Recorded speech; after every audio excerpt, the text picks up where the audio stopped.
Good evening, everyone. May I have a motion, please, to return the regular board meeting to public session? Mr. Lemay, thank you. Mrs. Van Slyce, second. Any discussion? Seeing none, all in favor? Thank you. Motion carries 8-0-0. I call the regular board meeting to order. All board members are present except for Mrs. Beeger. In accordance with Executive Order 202.1 and the extension 202.94, please be advised that members of the public will not be permitted to attend the board meeting in person. This meeting is being conducted as a webinar. The public has had the option to register for this meeting. At this time, if everyone would please unmute their microphone. And Mr. Biscaglia, would you please lead us in the Pledge of Allegiance to the flag?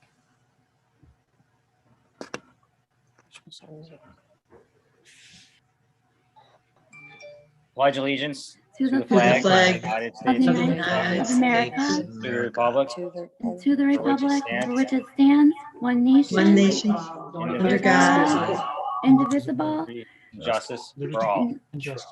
For all. Thank you. Thank you. If everyone would please remute their microphone at this time. May I have a motion to remove agenda item 23 and approve the agenda as amended? Thank you, Dr. McClary. Second, Mr. Mecca. I open up for discussion. I just want to say that tonight we have 3 opportunities to hear from our community, and that we also have a community forum later on this month. So the decision to remove that agenda item is in no way an opportunity or an action to stop our community from speaking. It's just to be more efficient with tonight's meeting. Any further discussion? Thank you. All in favor? Opposed or abstentions? Just for clarity, Dr. McClary, was that a vote in favor? Okay, so the motion carries 8-0-0. Thank you. All right, at this time we're on item 3, and Dr. McKenna, I turn it over to you, sir, for board recognition. Thank you, Mrs. Slatherbarrow. We do have some recognitions tonight we'd like to share with you. This evening, we'll continue with our school spotlight, highlighting the great work that goes on within our classrooms. This month, our school spotlight focuses on Heim Elementary's Kindness Rocks initiative. I'd like to welcome Dr. Bonnie Stafford, principal at Heim Elementary, who will explain more about this initiative. Dr. Stafford.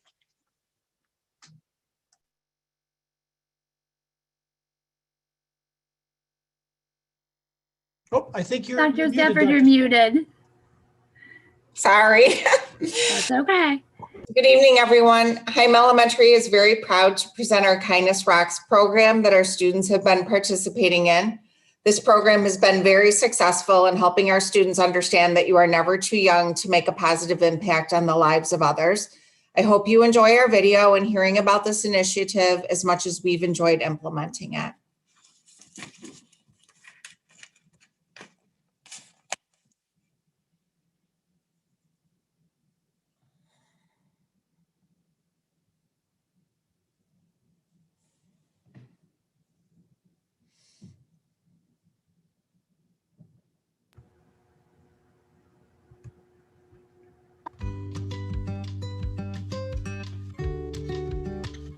The premise behind Kindness Rocks is that one kind gesture during the day can turn someone's day around and make their day a better day. They really embraced it. They were super excited to do this. They all had their own paper rock that they filled out and decorated any way that they wanted. Just one caveat being that it was about spreading kindness and whatever that meant to them, right? Which honestly, they have some of the most beautiful definitions of what that is. It's amazing when you read what they have on here, because some of them, I actually was getting choked up reading the messages that they've put on there because they're so heartfelt and actually, quite frankly, very mature for a young child. And I feel like a lot of times we don't give kids enough credit when they're young for what they're really capable of doing, because some of these messages are really very, very powerful and moving. Say I see that you're feeling sad one day and I want to do something to make you feel better. I can come here, kind of look at the rocks and see one that I think will make you feel better, and I can remove it from the wall and give it to you, and then you have that rock. It's just been a really nice way for the kids to do random acts of kindness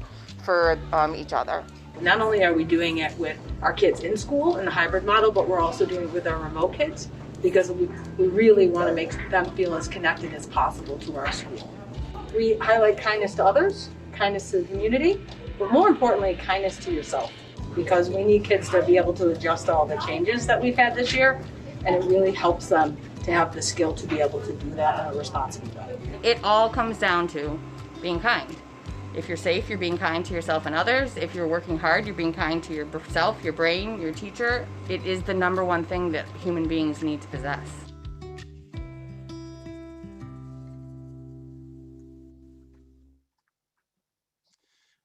And next, we'd like to recognize the District Future City Clubs at High Middle, Mill Middle, and Transit Middle Schools.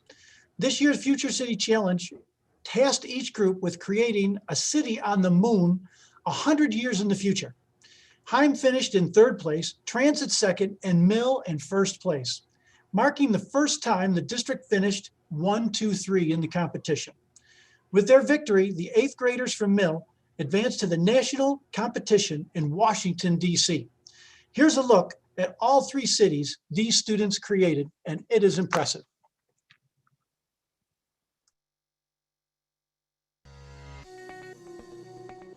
The origin of the name Selene, it's actually the goddess of the moon, the Greek goddess of the moon more specifically. Selene is a lunar city that is located on the south of the moon in the Atkin-Bazin craters.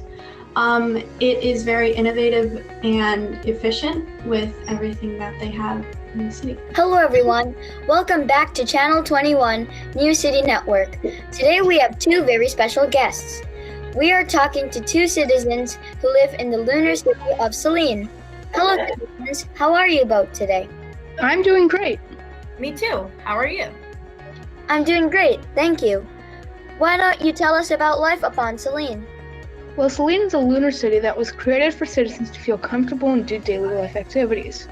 It started when we needed a solution for Earth's problems back in 2060. Selene has grown so much since then. I was very ecstatic the moment I heard Selene. Also, I was really happy because I've done it last year too.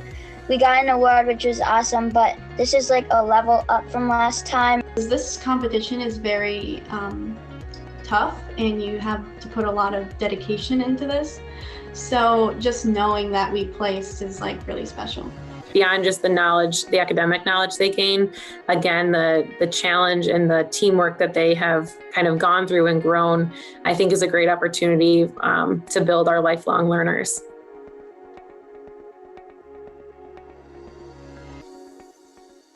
We came up with the name Initium Novum because we wanted to start a new beginning on the moon, which is what our name means.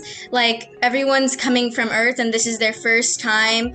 This is the first city that's actually on the moon, which signifies something that's really important. Well, our economy was based off of tourism and research about space. Helium-3 was one of our main exports because it's found in abundance in the lunar regolith and the lunar winds, the solar winds. And have wondered why the founders picked the South Pole for it to be located.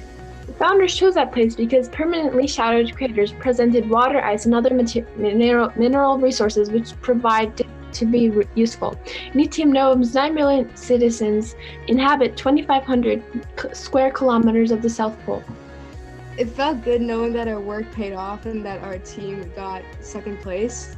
We tried to always listen to everyone and decide on ideas as a team instead of just going, oh no, I don't like that, and just leaving it there. It's just beautiful. Every day at the competition, I get tears of joy just watching what these kids were able to pull together. It impresses anyone who goes to the competition. It'll just blow your mind.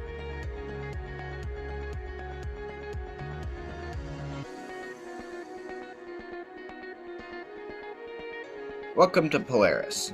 I'm assuming you guys are here because you got a scholarship at the University at Polaris. Alright kids, get ready. I'm about to give you the best virtual tour of Polaris you can get. This year was kind of different because it was all virtual. So we didn't really know like how we were gonna do this year, but when our name got called, we were pretty happy. When I heard the announcer say Polaris as first place, I'm not gonna lie, I almost cried. It was very, very exciting. We named it Polaris because Polaris is such a well-known name. It's the North Star, so we wanted to say, hey, Polaris, it's a well-known city. Whoa, are those clouds? They can't be real. There aren't any clouds on the moon. Well, they're not actually clouds. They are a simulation of the Earth's sky created by the people working on the dome. We are just very lucky to be in a district that supports this program. Not every school has the time or resources to partake in such a huge undertaking that involves so many disciplines and engineering and interacts with engineers in the field. So, you know, we're just really lucky, and I'm very grateful to be able to have this awesome responsibility helping these kids.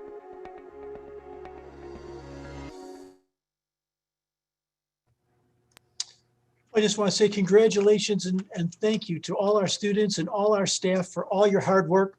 Great job. Thank you, Dr. McKenna. When we hear from our students, if that doesn't bring a smile to our faces, then we have some reflecting to do. So it was really wonderful to see both of those spotlights. Thank you. Would you continue, please, with our proclamation for Judith Katz? And I believe we are going to have legislator Janine Vinal, who will be presenting Miss Judy Katz with a proclamation. And Ms. Vinal, if you are here, would you please do the honors? Thank you. And thank you, Judy and your husband, for being here.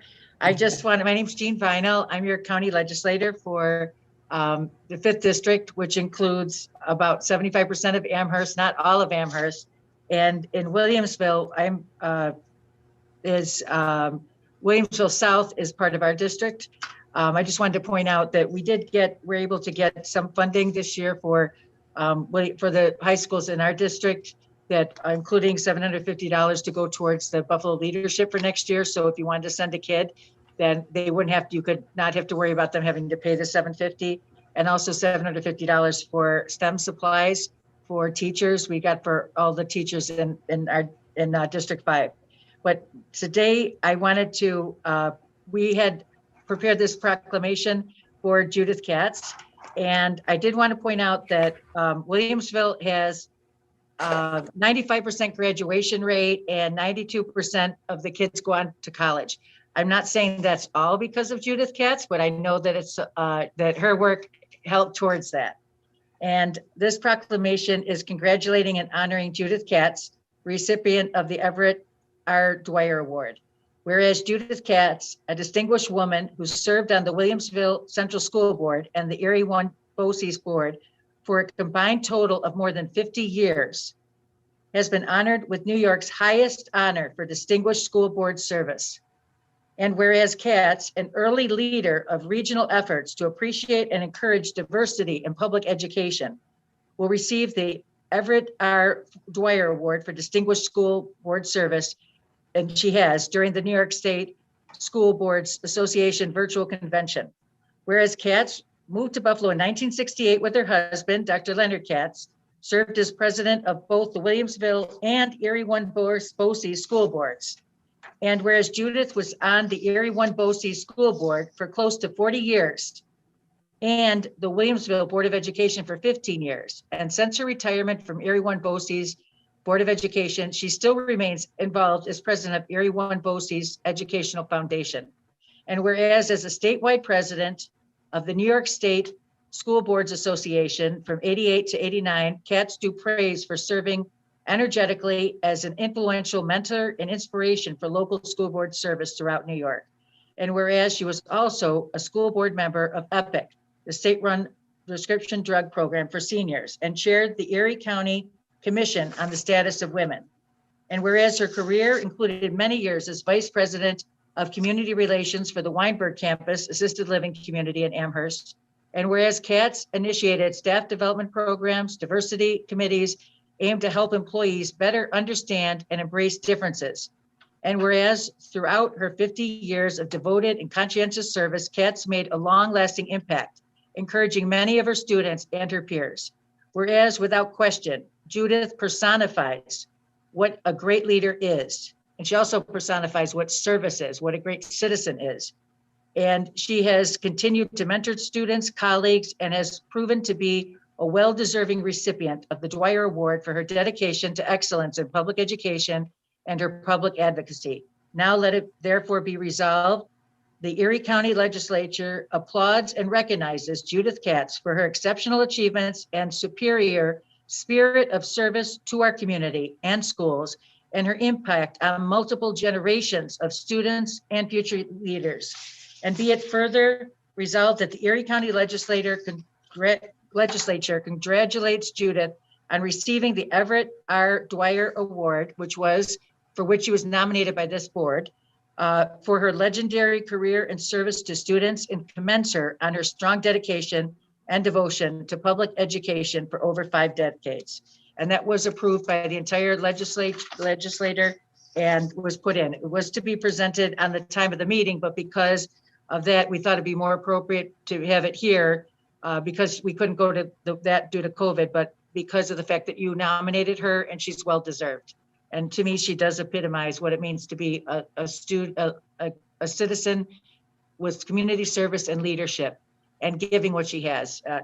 Not to belabor it, but Aristotle talked about living the good life, about doing good for others, and to that part of life of being something that separates a happy, full life from not. And Judith Katz personifies that.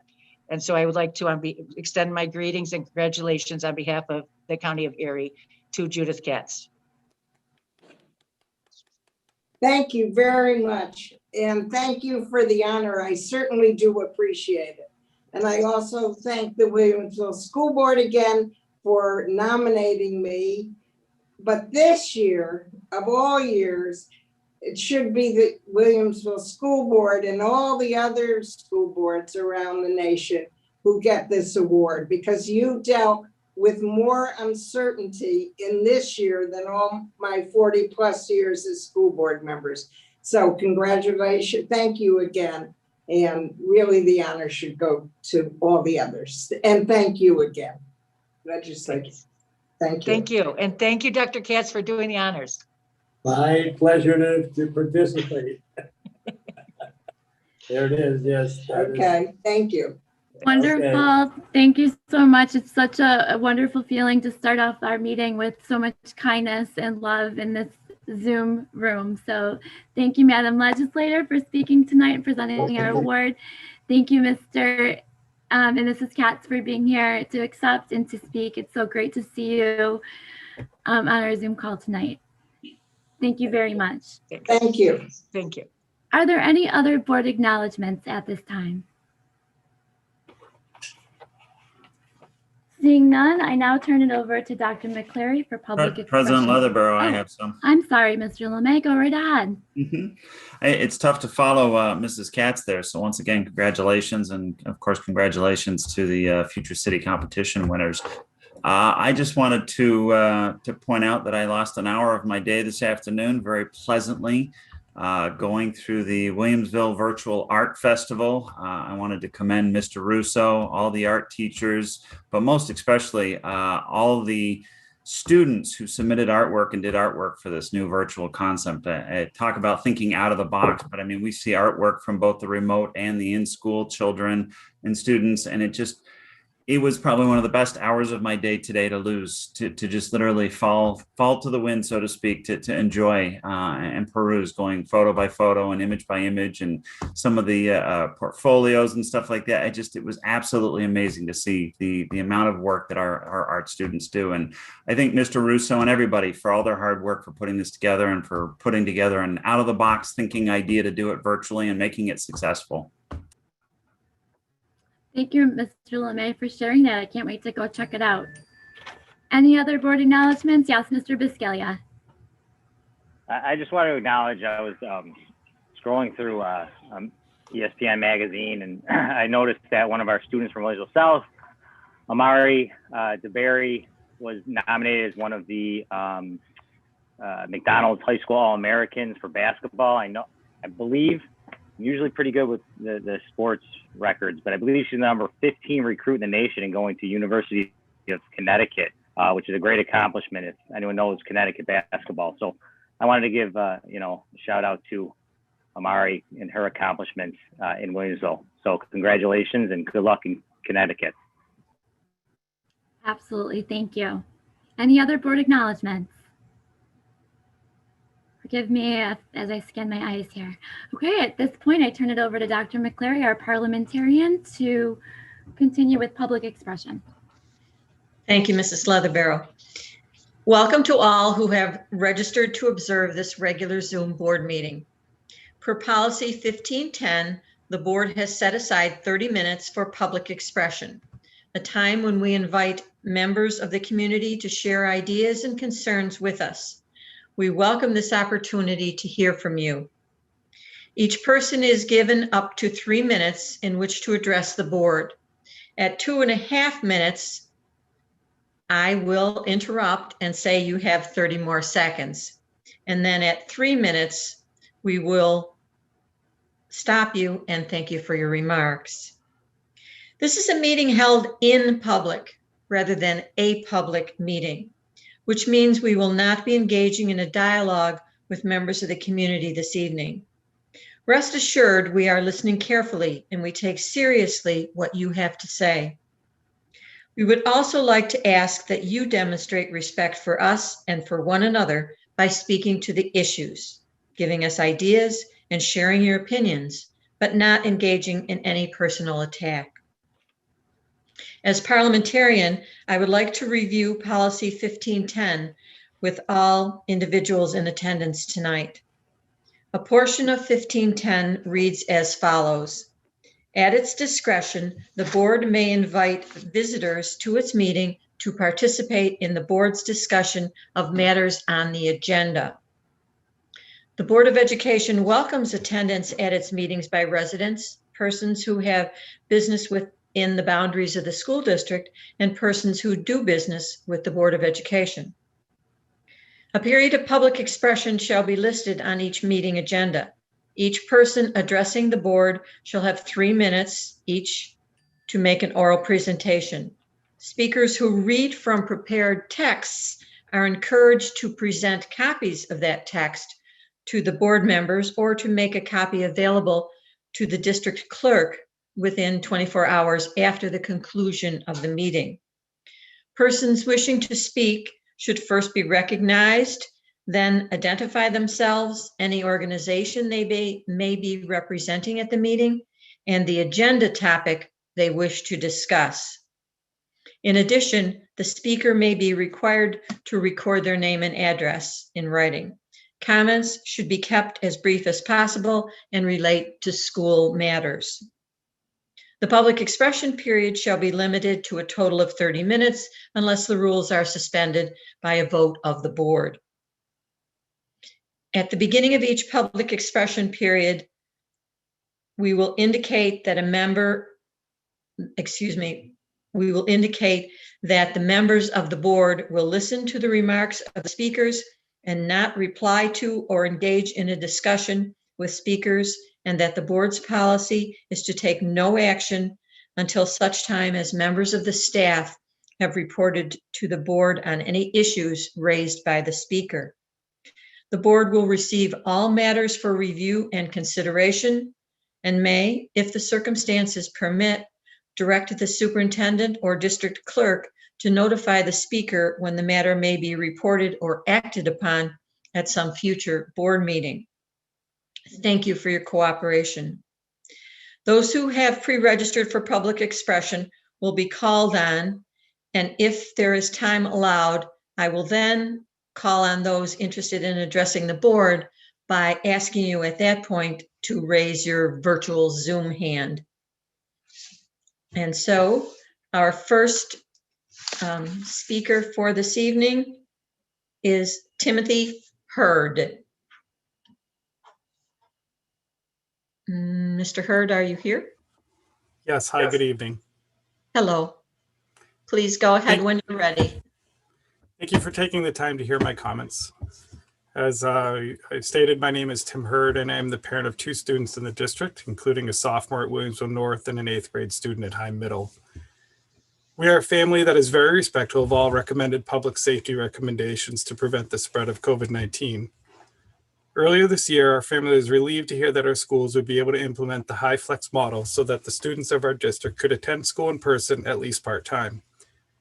We were hopeful that this would give them the social interaction they needed to stay balanced mentally, engaged academically, and of course, remain healthy. Unfortunately, it became clear that while we are trying to achieve the balance of all these areas, we are not succeeding. Academically, our students receive at least 20% less instruction than they have in previous years due to the ineffective instructional model for Wednesdays, and standardized test requirements are being reduced because we know our students are not prepared to face them. Due to social distancing, even when our students are in person, they are not connected socially. They can't get close enough to have a conversation, and although they eat in lunchrooms together, they sit alone. As a result of this isolation, depression and anxiety are on the rise amongst our students. Mental health services for those who work with children are in high demand, and there are long waits for their services. According to a recent study performed by nonprofit Fair Health, health insurance claims for mental health services for teens during the pandemic have surged, in some months even double what they were from the same period in the previous year. The American Association of Pediatrics is calling for the return to full-time in-person instruction for students. Further, the New York State chapter has stated that while social distancing is desirable, there's no evidence to support that requiring 6 feet of distance between mass individuals. The World Health Organization guidance also suggests that social distance need only be 1 meter or 3.2 feet. Furthermore, according to the Washington Post article dated December 1st, many European countries that kept their schools open during their pandemic in France, Spain, Finland, Germany, and Belgium have not seen significant community spread in their classrooms. Even though we know the vaccine distribution is ramping up and is already available to many of our teachers, for our students this was a long way off, as none of the vaccines have been approved for those under age 16. I believe we can no longer wait to return to full-time in-person instruction for our students. The damage being done will likely not be fully understood for years to come. We must immediately improve our instructional model for Wednesdays. Specifically, I would like to request the board and the administration to strongly consider allowing students to return to the building on Wednesdays every other week with their cohorts and be remote on the off weeks. 30 seconds. We must find the courage to put our students first and allow a return to full-time in-person instruction for those families that feel comfortable doing so, regardless of the updated guidelines from the state. Thank you for your time. Thank you, Mr. Hurd. Our next speaker is Jennifer Kerr.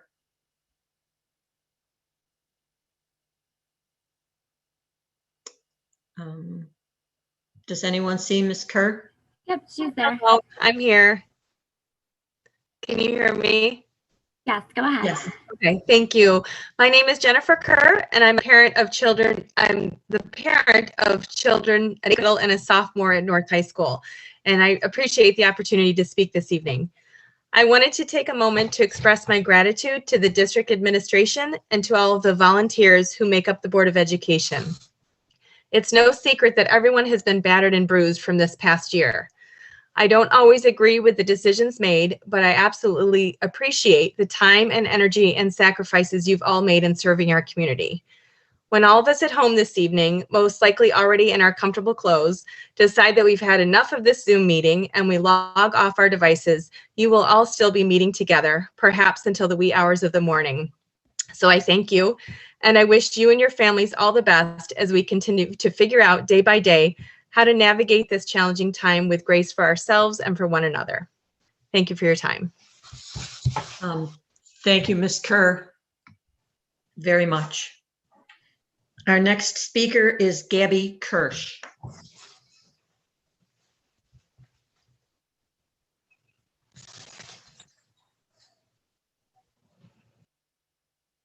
Yes, no? I did not see Mrs. Kirsch in the waiting room. No, As an attendee. she's not listed. Okay. The next speaker then would be Terry King.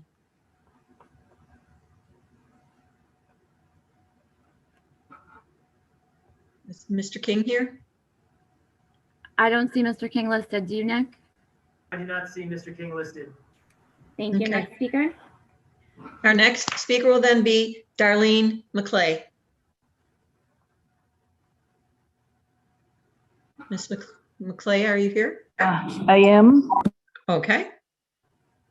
When you're ready. You need to unmute.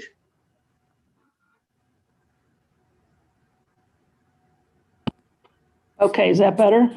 Yes. Okay. I would like to address Dr. McKenna specifically tonight. There has been a death in our community over this weekend, and it's no secret how or why this death I'm occurred. sorry, but the conversation is not appropriate at this time. We are only speaking to agenda items, and we are not addressing Dr. McKenna specifically. It's in opposition to the statement that Dr. McCleary read at the beginning of this meeting. Our next speaker is Michelle McKinstry.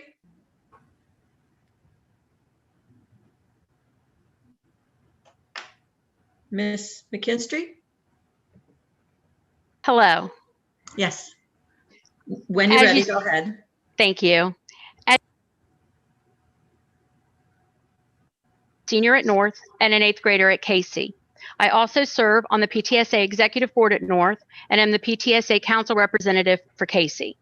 This school year, COVID severely crippled PTSA fundraising efforts, particularly at the high school levels, and we are struggling to raise money.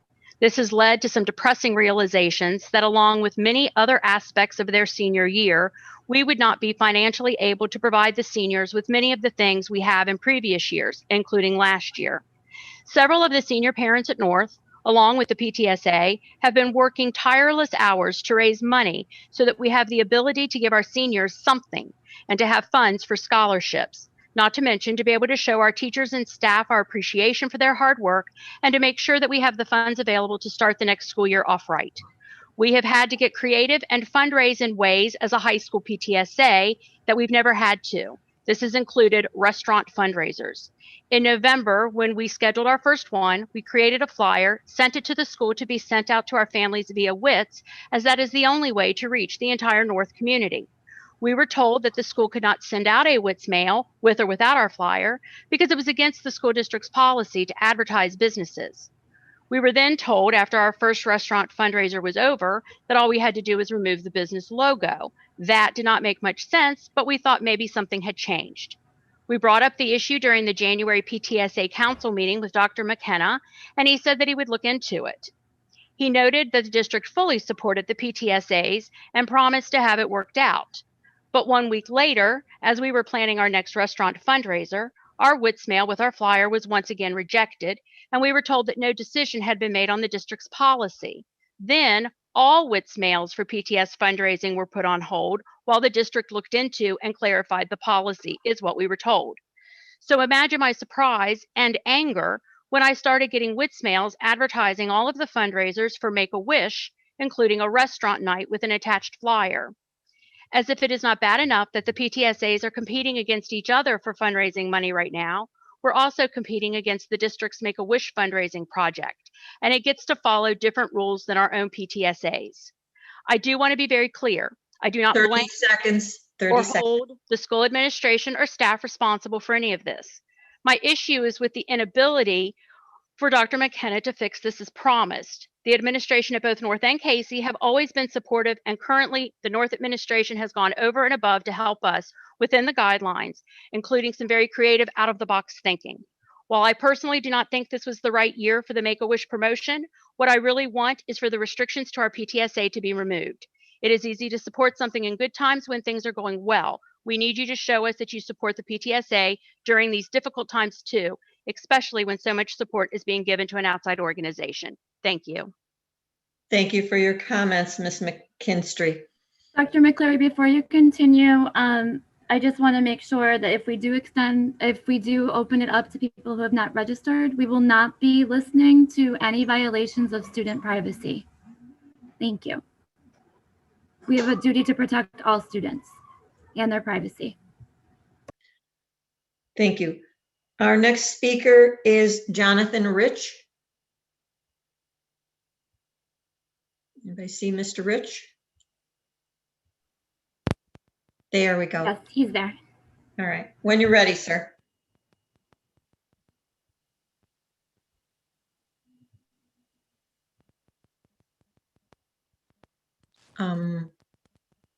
It shows your microphone is unmuted, but we cannot hear you. Let's go on to the next speaker. Maybe he can work out his tech difficulties so we can go back to him. All right, we'll definitely come back. We have one more speaker listed, and that is Dr. Ramchandra Reddy.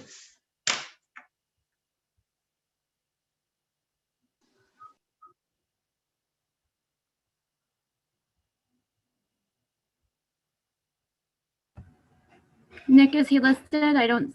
Oh, yep, I do see him. Go ahead. Yep. I would like to thank the board for sending me the letter through the school district lawyer, which gives me an opportunity to get some answers in court. And then now comes my first question. This is for the leadership. I normally, from what I've seen in my military life, is that the officers always lead from the front. So this is a question for the board for discussion.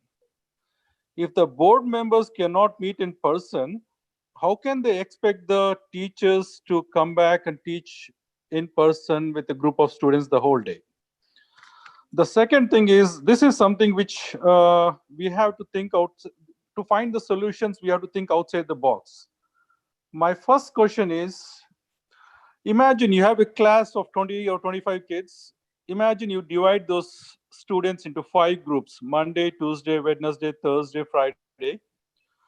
And now the problem in getting all the students in class is that the 6 feet rule. What if you have 4 groups out of those 5 groups attend every day, and only 1 group is missing the class and is attending it from remote location? This way, the kids can attend 4 days out of 5 days in a week throughout. You can try this in one of the schools and see if it works out. My next question is it possible for the Williamsville School District to work with any physicians or groups so that all the teachers can be vaccinated in one day or 2 days or 3 days, so that they are given a priority right now? And it can be done. And the third question is, if West Seneca and Buffalo schools are trying out where they're getting in their kindergarten and the grade 1 students for 4 days a week, I think Williamsville School District, with all its money power, can do better than them. And the next question is, I'm looking at, for the kids, especially for the 11th grade and the 12th grade kids, why is it not possible to have special classes in subjects where they need help or they want help or they're willing to attend, where they can be after 2 o'clock and teachers can help them out? That is 30 some of the seconds. questions. Okay, and I'm still looking to see that why every year there is a drastic increase in spending in the instruction, like every year. Are we hiring more teachers, or are we just creating new positions and paying people? And I don't know whether you guys will even discuss these things, but I'm just putting out my ideas. Thank you. Thank you. I'd like to go back and see if Mr. Rich has been able to work out his microphone. Obviously, my timer is doing its own thing here. Nope. Okay. We do have a little bit of time left in our 30 minutes. And so if either first Gabby Kirsch or Terry King have shown up, if not, if there's anyone who would like to raise their virtual hand who has not spoken today, and we would have time to call on those individuals. I see Megan Landreth. Okay. Then we will go to Ms. Landreth. Hi, good evening. This is Megan. I am calling in again. I spoke with this group at the last meeting because I'm still looking for answers and information as to whether and when the students might be able to attend school on Wednesdays. I know there's been talk about, what if the governor changes the regulations? What if we can go more and the rules change? But while we're waiting for that to happen, I still am wondering why we can't reassess the current model that we're in and still add more instructional days in the building within the current guidelines. A lot of districts are doing alternating Wednesdays, half-day Wednesdays, something better than nothing. When I've spoken with this group and with elementary principals in particular, where this issue seems to have the greatest impact, I was told that the program that we're operating under now is based on the data gathered in August, when there was a lot of pushback from parents, especially of the kindergartners and first graders, who felt it was overwhelming to consider a lot of school or a lot of Zoom school. People just didn't know what to expect. There was a lot of fear.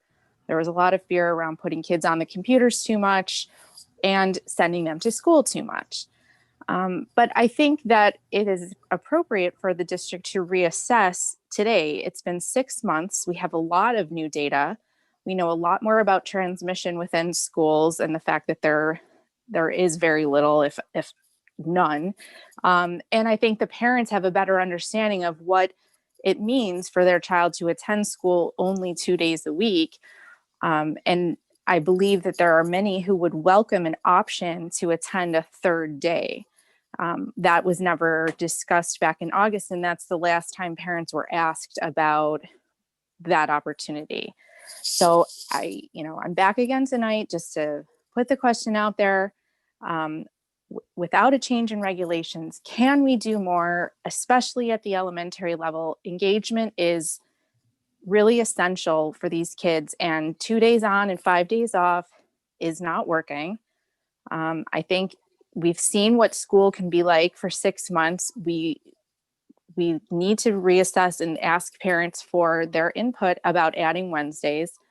30 And I would seconds. like the board to please at some point explain why that's not being looked at or why that's not being addressed, and we're continually told to just wait for the regulations to change.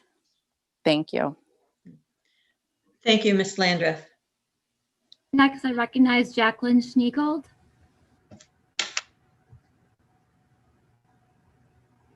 Hello, can you hear me? Yes, we can. Okay, my name is Jackie. Thank you for the opportunity to speak. I've heard so many times that we're not going to be looking into purchasing barriers, and I'd like to know why in a little more detail. I'd also like to know if the newly arriving funds for the district can be used in this capacity, and if not, why. I'd like to know the reason why there's no option for more in-person learning after the survey came back. I haven't heard much about that ever since it came out. It seemed like the vast majority of parents by far wanted, needed, and felt safe with their children being back in school. I'm wondering if this is in the works, and if not, I'd like to know a little more details about why.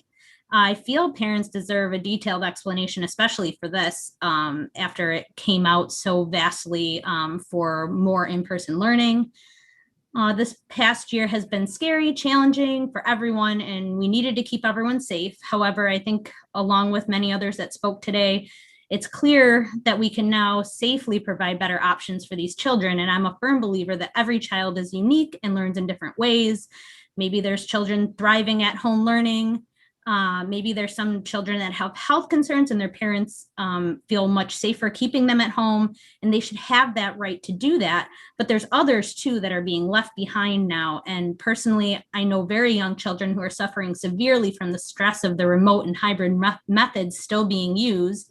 And when I say severely, I mean so badly that emotional tolls have turned into physical ones and doctor visits for the young kids. I mean, long-term worries for the children and their future and, their health. An option for these children to have a Zoom meeting with a school counselor is just exacerbating the issue. It's not a good enough solution. They want to be in school and it's causing stress. So to me, there's an easy and fully effective answers for these children, and that's to provide them with an option to come back to school full time. And this current learning plan is no longer a reliable and fully safe alternative for children, because we now know about other health issues that are arising for many and keeping them just out of school. There are children suffering who don't need to suffer, and there's no longer the same concern about reopening schools safely that there previously was. I'm really troubled by the reasoning that I'm being given, and I'd like more detail. There's been months that we've been going through this, and things are a lot different all these months later, but the children should still have a chance and the parents should still have a choice to do what's best for their kids. You guys did a lot last year to change our direction, and I'm asking that you please rise again and take the reins to make this happen and take the next steps for our kids. I think it's time, and we really need to do this for them. Thank you. Thank you for your comments. Thank you. We do have a few more minutes if. I recognize John Bland. Okay.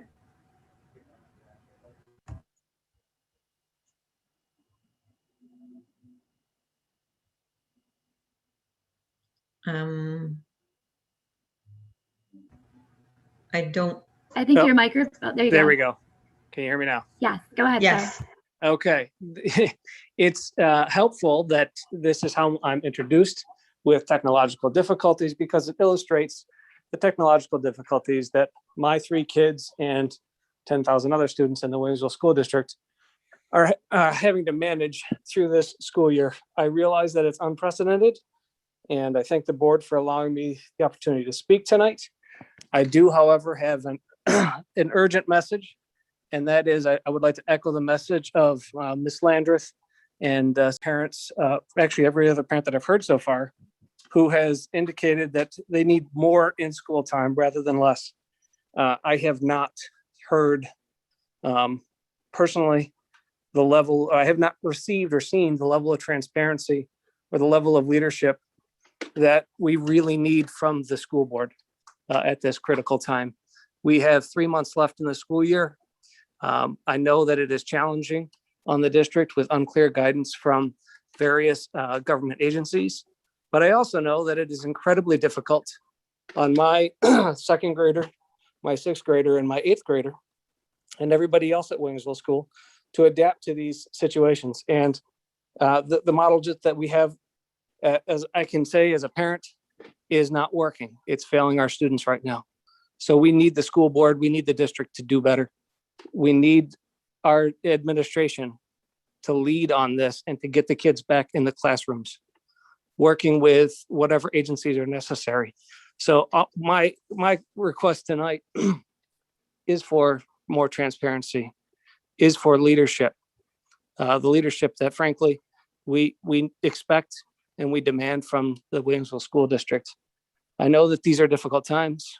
I don't think it needs to be repeated, but the number one priority here is to protect the children and to provide them with quality of education that they need. And the current system does not meet either goal.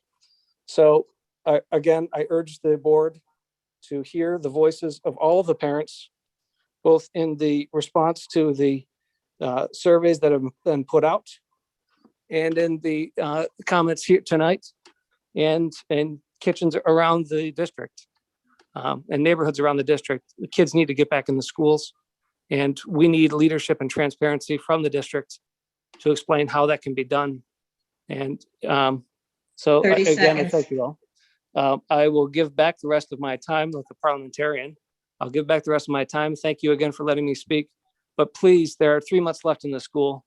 Please don't waste these 3 months. Get the kids back in the schools. Thank you, Mr. Bland, for your comments. Dr. McCleary, how many minutes are left in public expression? I love technology. We have 6 minutes left. If there is 1 or 2 other people who would like the opportunity. Thank you. The president recognizes Jennifer Stanton.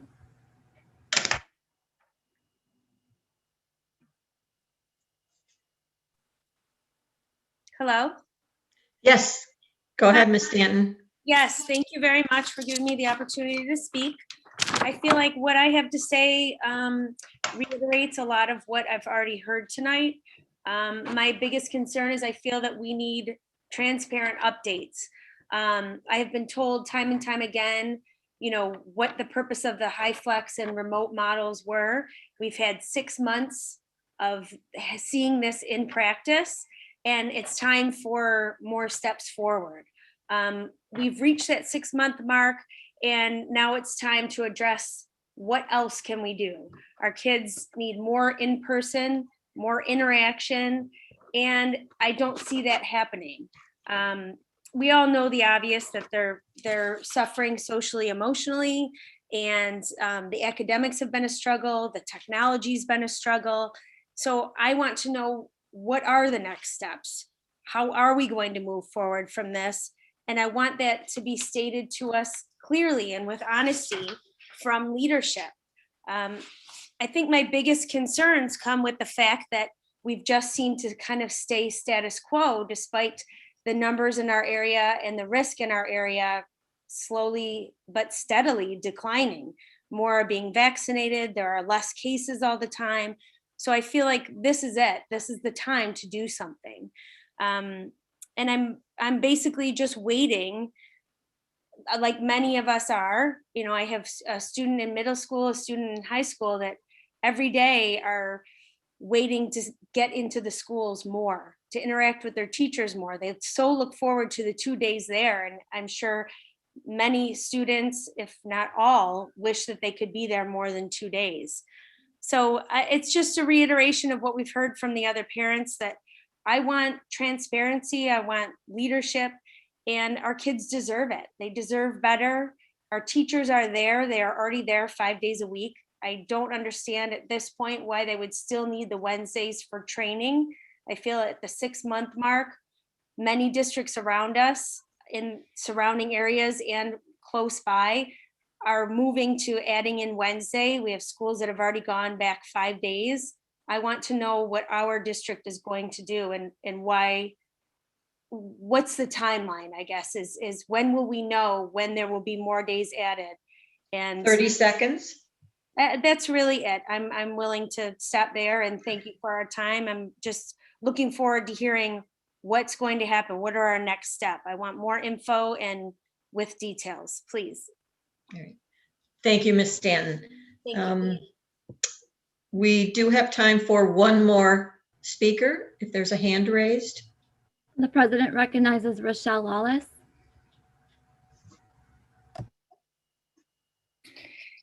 Hi, thank you for your time tonight. I want to echo what all the other parents have said tonight, which is that we would like our children to be back in school. We want transparency and we need a timeline. This has been going on the entire year with no changes. Many studies have come out from the CDC, from the WHO, the American Academy of Pediatrics, and they're all calling for the more time in school because it's impacting the children in a negative way, including my own children who are very young and have not even had 1 full year in school, and there's no end in sight here. There's no end in sight. You're getting another $3 million, $3,417,000 in funds for the purpose of reopening schools from the government. We need to use that money to open our schools. If the guidelines cannot be changed, and we have no idea when these guidelines might be changed, there is an alternative, which is to purchase physical barriers. And I'm not saying that that's the best answer, but it's the only option that's available at this exact moment. And so that's what we need to do. We need to purchase barriers if that's the way that we can get our kids back. We did a survey, and 82% of the parents in this district want to send their kids back to school full-time in person. So I think the parents here are all, we're looking for answers. We're looking for a change. So please listen to us and give our kids a better school year. We still have 3 months left. And we don't even know what September is going to look like at this point. And we need to know what to expect and that there's an end in sight. Thank you. Thank you, Ms. Lawless. That ends our 30 minutes of public expression. Thank you, Dr. McCleary. We are now moving on to agenda item 5, which is our superintendent survey results. And at this time, I would like to invite Dr. Fusco, our superintendent of Area 1 BOCES, and Miss Nancy Bojanowski of Area 1 BOCES to join us to provide an update on the superintendent search process. So Dr. Fusco and Miss Bojanowski, welcome. And I turn it over to you. Very much. Good to see all of you again. Nancy and I are both here this evening to share with you the results of the community survey that was on the website, the Williamsville website, for your community to weigh in on the attributes of the next superintendent. This information is advisory in nature only for the board members to consider as they deliberate after reviewing candidate applications, moving forward and meeting individual applicants, and then moving again forward to a finalist process. So as I begin, I would like to ask Nick, my friend Nick, to please put the PowerPoint up. Thank you, Nick. And Nick is also going to be doing my slide movement. So Nick, we'll be working together here tonight. For those community members who are watching, this PowerPoint presentation will be available on the superintendent search page of the district website. So after this evening, you will be able to go to that page on the site and review the results again if you choose to. So with that, I'm just going to begin by moving to the first slide, if you would please, Nick. The question of who responded to that community survey is answered in this particular slide. You can see that the majority of individuals, of the 783 respondents, the majority of them were parents with children in one of the Williamsville schools. You can see that the parent component, the parent respondent pool, was 563 individuals, closely followed by those who are an instructional staff member in the district, of which there were 114 respondents. You can see that it trails off after that with community members and non-instructional staff members also responding. So Nick, if you would. So just to orient you to the scale of the survey, the scale was a Likert scale of 1 to 5, 1 being not important and 5 being essential. The next slide gives you the listing of the most desired attributes for the next superintendent, again, on a scale of 1 to 5, and this is the collective average response. So you can see those 6 bullets make up the most desired attributes of the next superintendent. Exhibiting a great deal of integrity, inspiring and motivating faculty, staff, and students, is approachable and accessible, understands current curriculum issues in New York, can explain educational issues in plain language, and finally, making others feel at ease through their verbal communication. If you would please, Nick. This gives you a sense of the bar graphs of those bullets. So moving past, again, Nick, if you would. One more time. And again. One more. And then finally. All right. So these are all of the attributes that are ranked, the remaining attributes that are ranked. What you saw listed in those 6 bullets are the highest. These are the mid-level ranks. I won't read all of them, but I will stop and give you an opportunity to take a look at those attributes before we move on to the least highly ranked attributes.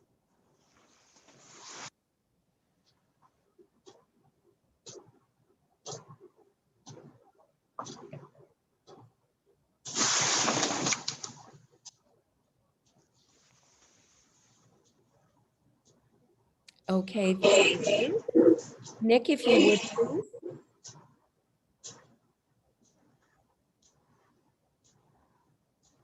Nick? Yes, Dr. Fusco. Move to the next slide, please. Thank you. So these are the least desired attributes. Again, you'll notice that they are lower in the average rating. Having a sense of humor, professionally active at the local, state, and national levels, having experience with capital construction projects, having an earned doctorate, and having published articles and/or books on education. Those are the least desired attributes.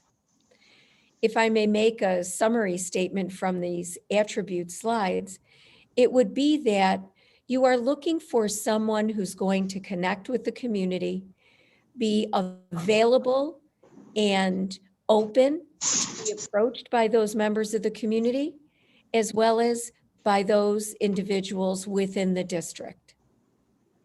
Nick, next slide, please.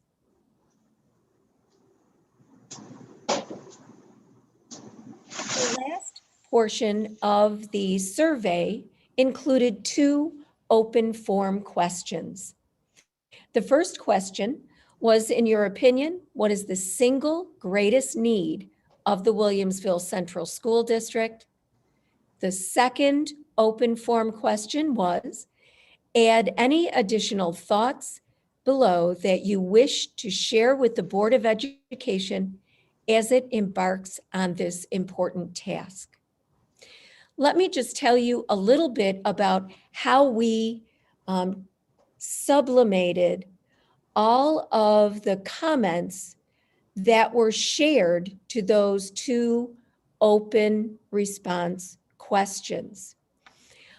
What Nancy and I did was to look for themes in the responses. There were many responses, as you can imagine, from over 700 respondents in that comment pool. But what we saw very clearly was that there were trends and themes to those responses. And so we collected those themes and gave them, if you will, a title that represents the essence of a collection of themes or comments. And so in terms of the greatest needs of the district, the one greatest need of the district, the following are the response trends.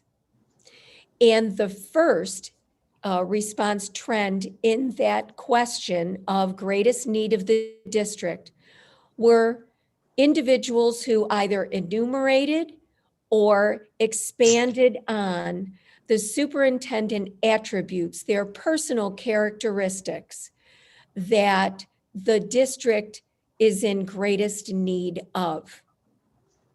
They're not in any rank order by number.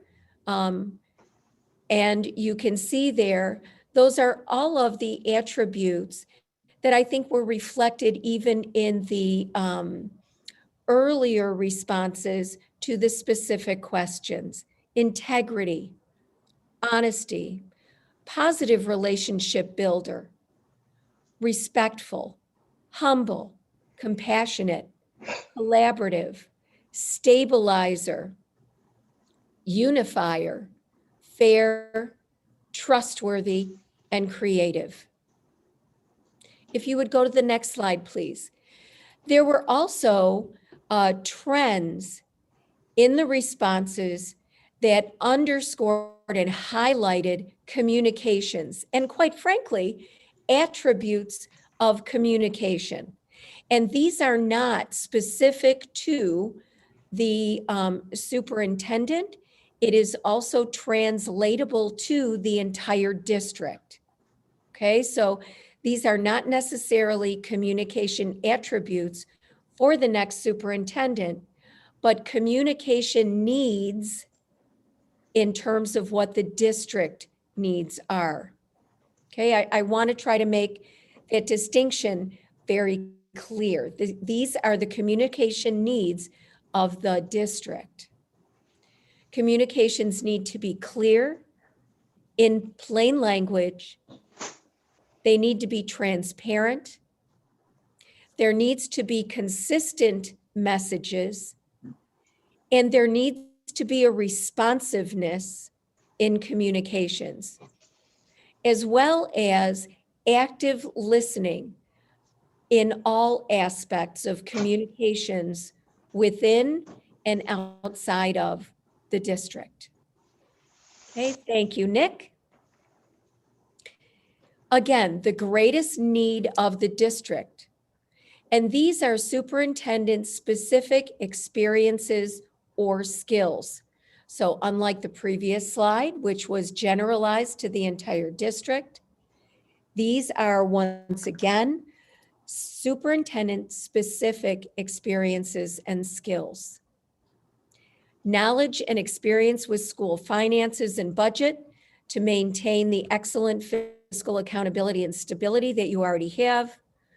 Administrative experience in supporting stakeholder groups internally and externally. Responsive to, but independent of stakeholder groups internally and externally. And the ability to project new and innovative initiatives. We are in sync now, Nick. Thank you. Another of the response trends was the vision for the district. And this was, this first bullet was one that we saw as a response trend many times. And that is the focus on the needs of all Williamsville students. And all I can expand on for a moment, all means students who are at not only who excel in areas, but also students who have some specific instructional needs, emotional and mental health needs, et cetera, et cetera. That is why the all is bolded in that statement. Okay. Another one of the greatest needs in terms of the vision is to restore the reputation of the district as premier in student achievement, performance, stability, and cohesion. Another vision as a need is to unify the stakeholders internally and externally with shared goal and a renewed commitment, and recognize the diversity of demographics and perspectives as a district asset. Some folks characterize their needs in terms of short-term needs. A return to 5-day-a-week in-person instruction in a safe way, and initiate the repair of trust, bridge the gap between school and community. Another response trend that we saw in the greatest need of the district related to specific candidate. And throughout the identification of the greatest need of the district, there was support expressed for both internal and external candidates. Moving on to the response trends of the additional thoughts, we saw a response trend that we characterized as conduct the superintendent's search process with transparency and clear communication, with a thorough review of the candidates. Another response trend pattern was the desire for a superintendent who values action over optics, holds a clear but adaptable vision, and is decisive but compassionate. Another was additional desired attributes for the superintendent, and those were of empathy and a very strong work ethic. Another additional thought response trend was to focus on district long-term educational excellence. Those are the summary of the response trends and the data collected from the community survey. I did want to share with both the board and the community the next steps, continuing with that transparency in the process, the timeline of the superintendent search. We are here at March 9th, providing the survey results being reviewed at this board meeting. Our next few steps involve the board reviewing the applications and selecting candidates for initial board interviews. And the purpose of the survey was to help inform the board as they review the applications and select those candidates for moving forward. On March 27th and 29th, the board will conduct those initial interviews, followed by a workshop for all search advisory committee members on March 30th. And that is where Nancy and I will work with all of those. I believe we have in excess of 100 members of both the internal and external educational community of Williamsville Central Schools, who will be participating as a search advisory committee member. The final interviews will be conducted during the week of April 12th to the 16th. That will include interviews by the search advisory committees and the Board of Education. Based on all of those interviews, we will hopefully be moving forward to have a candidate appointed by the Board of Education on May 25th. I want to once again, if you wouldn't mind, Nick, I want to once again thank you for the opportunity to work with you as a board and as a community on this very, very important superintendent search project. It's really our great fortune to work with a community who is as invested in finding a superlative leader for the district as you are as a board and as you are as a community. I also want to thank you for the opportunity to present the results to you tonight.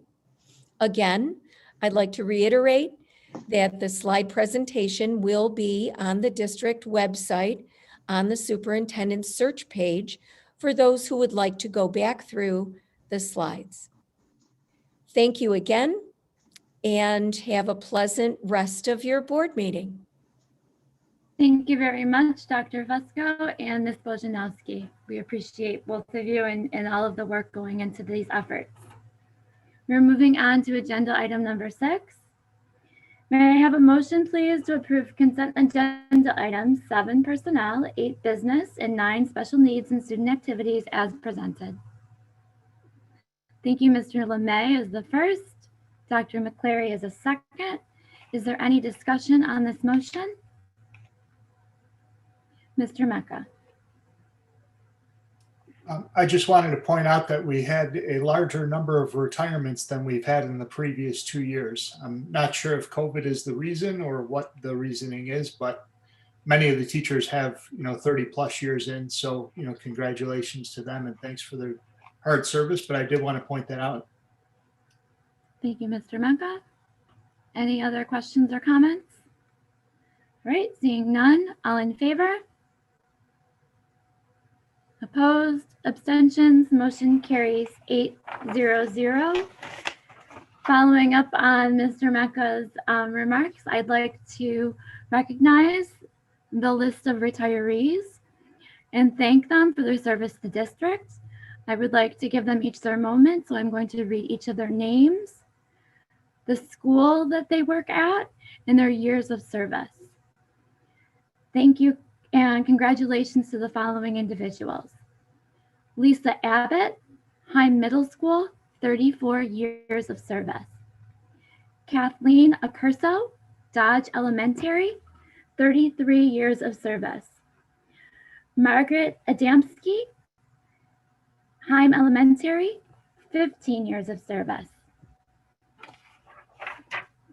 William Bailey, Heim Elementary, Margaret Anderson, South High School, 24 years of service. William Bailey, Heim Elementary, 34 years of service. Caroline Berger, Mill Middle School, 32 years of service. Marina Binishevitz, North High School, 23 years of service. Leah Kanaski, Transit Middle, 28 years of service.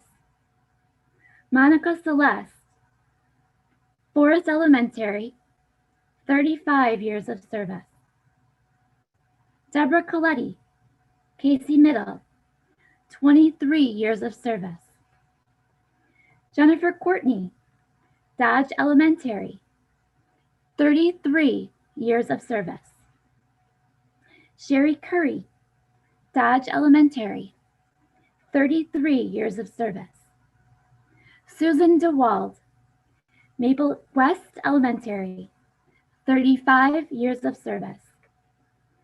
Ann Egan, Maple East, 32 years of service. Bridget Gilman, Mill Middle School, 33 years of service.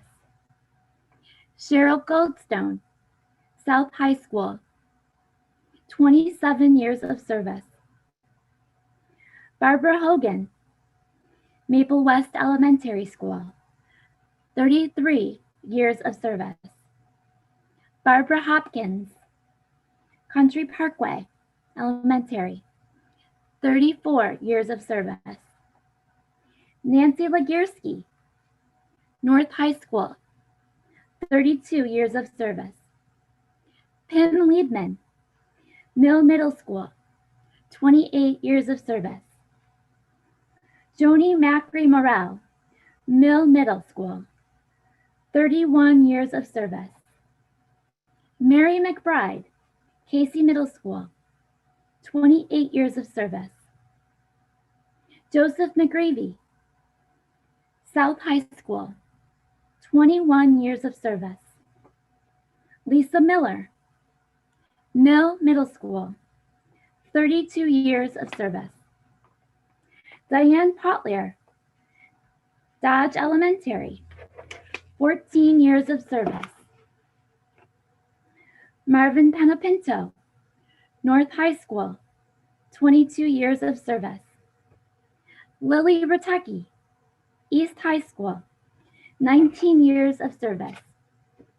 Paul Schiederman, Mill Middle School, 33 years of service. And Anne Chandra, Heim Elementary School, 23 years of service. Stephen Shelwin, East High School, 28 years of service. Carolyn Strock, Country Parkway Elementary, 33 years of service. Gail Taylor, South High School, 17 years of service. Laurel Velton Milks, East High School, 36 years of service. Gretchen Wilson, East High School, 31 years of service. It was my pleasure to read each of those names and give each of those individuals their moment. And I wish to, on behalf of the board, thank all of them for their many years of faithful service to our district and our students.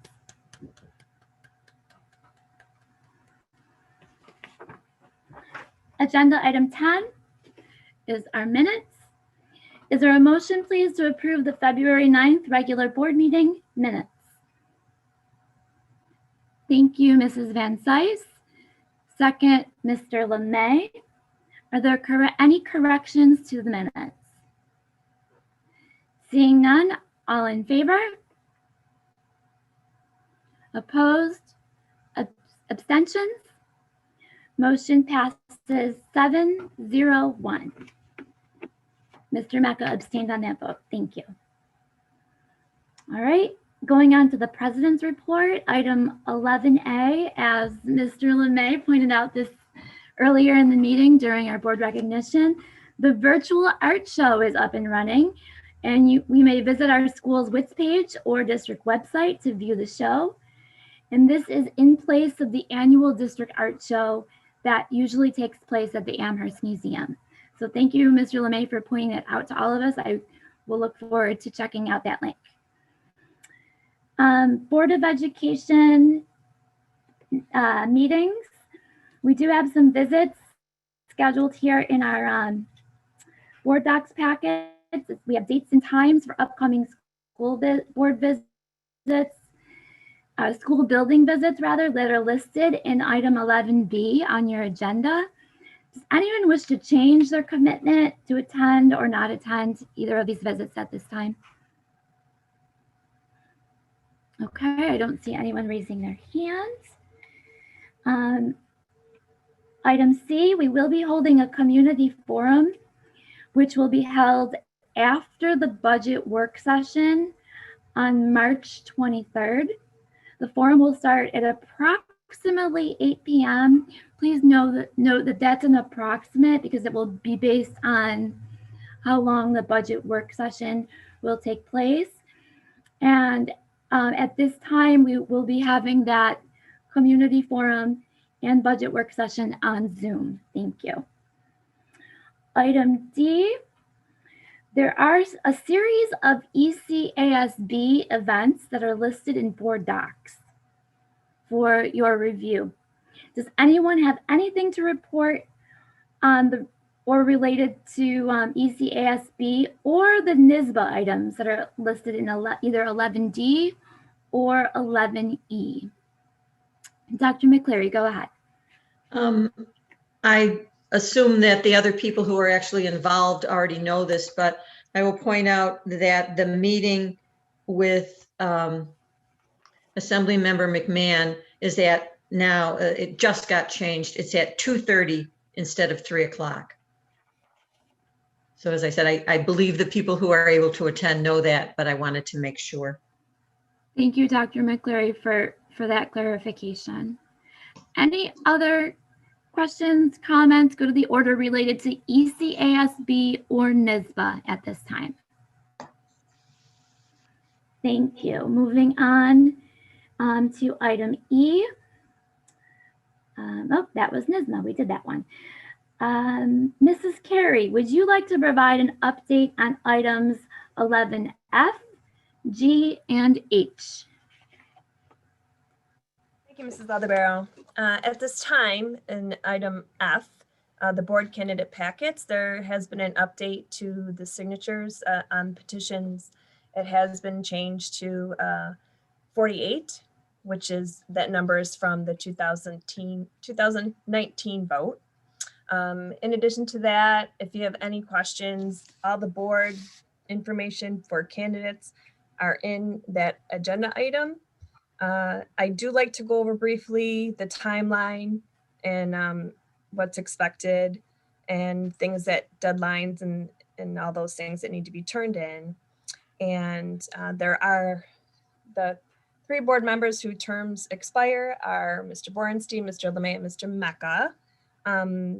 They have not shared whether they're going to be going for re-election.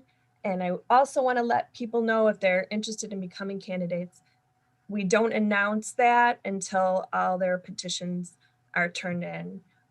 So they're not considered a candidate until all the petitions are turned in, and that has to be done by April 19th. And then moving on to agenda item G, which is the annual vote. So far, no updates from the state guidance in regard to the annual vote. We're just gonna run it like it, not as it was last year, run it like in person and absent. If you want to request an absentee ballot, you must do so. Again, waiting for further guidance from the state on that. But right now it's as is. And then item H. So the draft of the date, the time, the place, and publications for our resolutions. That's a draft that's in there right now. So this will be sent to the board on the agenda on the 23rd, due to that giving us, that gives the board time to make adjustments to that publication. And it also meets the deadline and time requirements for the Business First and the Amherst Bee for their publication deadlines. But that's it. Thank you, Mrs. Carey. Does any of my board mates need any clarification on any of those items? Thank you. Moving on to item I, the annual Erie 1 BOCES meeting will be held on Wednesday, April 14th, 2021 at 6 p.m. at the Erie 1 BOCES offices in West Seneca. They will be presenting their tentative administrative capital and program budgets for the 2021-2022 academic year. Item J, at the annual Erie 1 BOCES meeting, they will also be reviewing the nominations for the April elections for 3 board member seats, which carry a 3-year term. Section 1950, Subdivision 2 of the New York State Education Law provides that nomination of candidates shall be made by board resolution by component districts at least 30 days before the date designated for voting. Unlike the actual vote, there are no limitations to how many people can be nominated from each member district or how many of those candidates come from within a given school district. However, only one individual can be voted onto the board from any given school district. Candidates should be qualified to serve on the board and come from within the BOCES district itself. Presently, we have 3 candidates, Mr. Edward Cavan, Mr. Dirk Rabinold, and Mrs. Renee Wilson, who are seeking election for 2 positions. 2 of those candidates are seeking re-election, and those are Mr. Cavan and Mrs. Wilson. The candidates that have come forward requesting the board to nominate them for these 2 trustee seats have provided our board with letters for review. Would someone like to make a motion to nominate a candidate for the Erie 1 BOCES board? Dr. McCleary, go ahead. Yes, I would like to nominate Ed Cavan, the incumbent.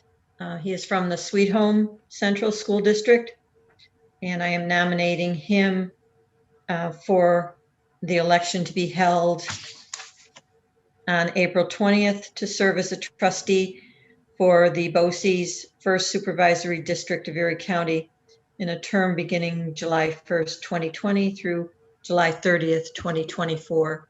I've known this gentleman for many, many years, and he is certainly an excellent representative for education.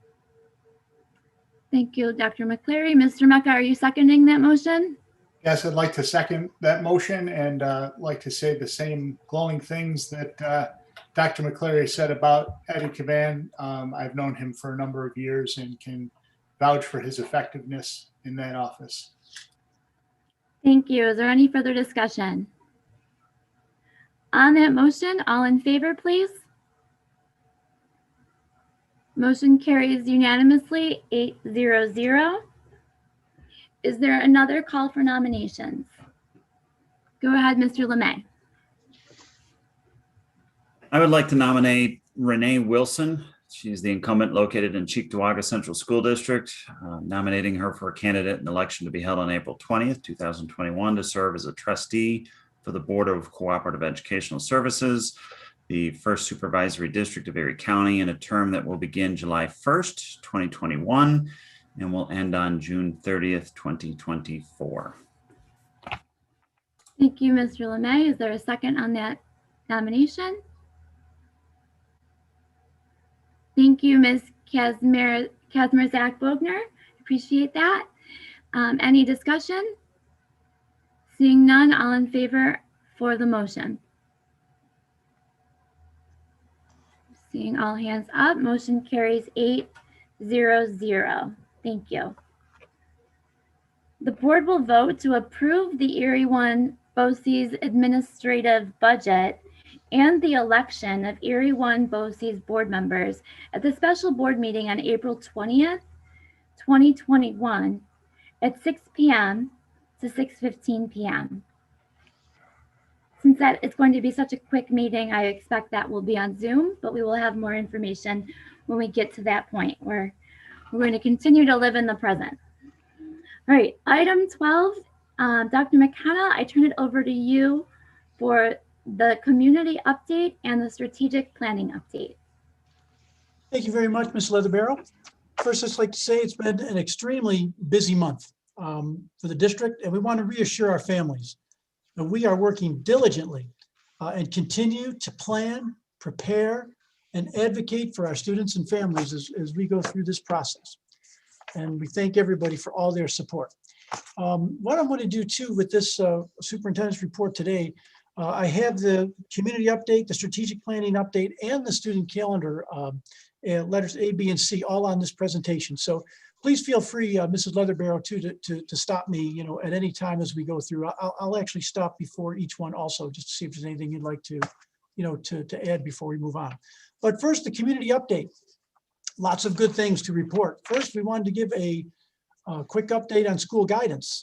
We know there have been a lot of questions surrounding school guidance, and especially social distancing, which is currently set at 6 feet within our schools. There has been no change to the guidance, specifically to the 6 foot of social distancing in the classrooms as of yet. To clarify, to our community, the district is required to follow all guidance from the New York State Department of Health and the New York State Education Department. Failure to follow guidance would not be prudent or responsible and may result in significant consequences to the district. So it is imperative that we follow this guidance at this time. As of today, there have been no changes to school guidance.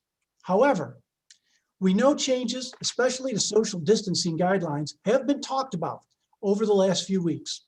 If guidance changes, we will share that information with our school and community as quickly as possible. We will continue to advocate for our students and plan accordingly.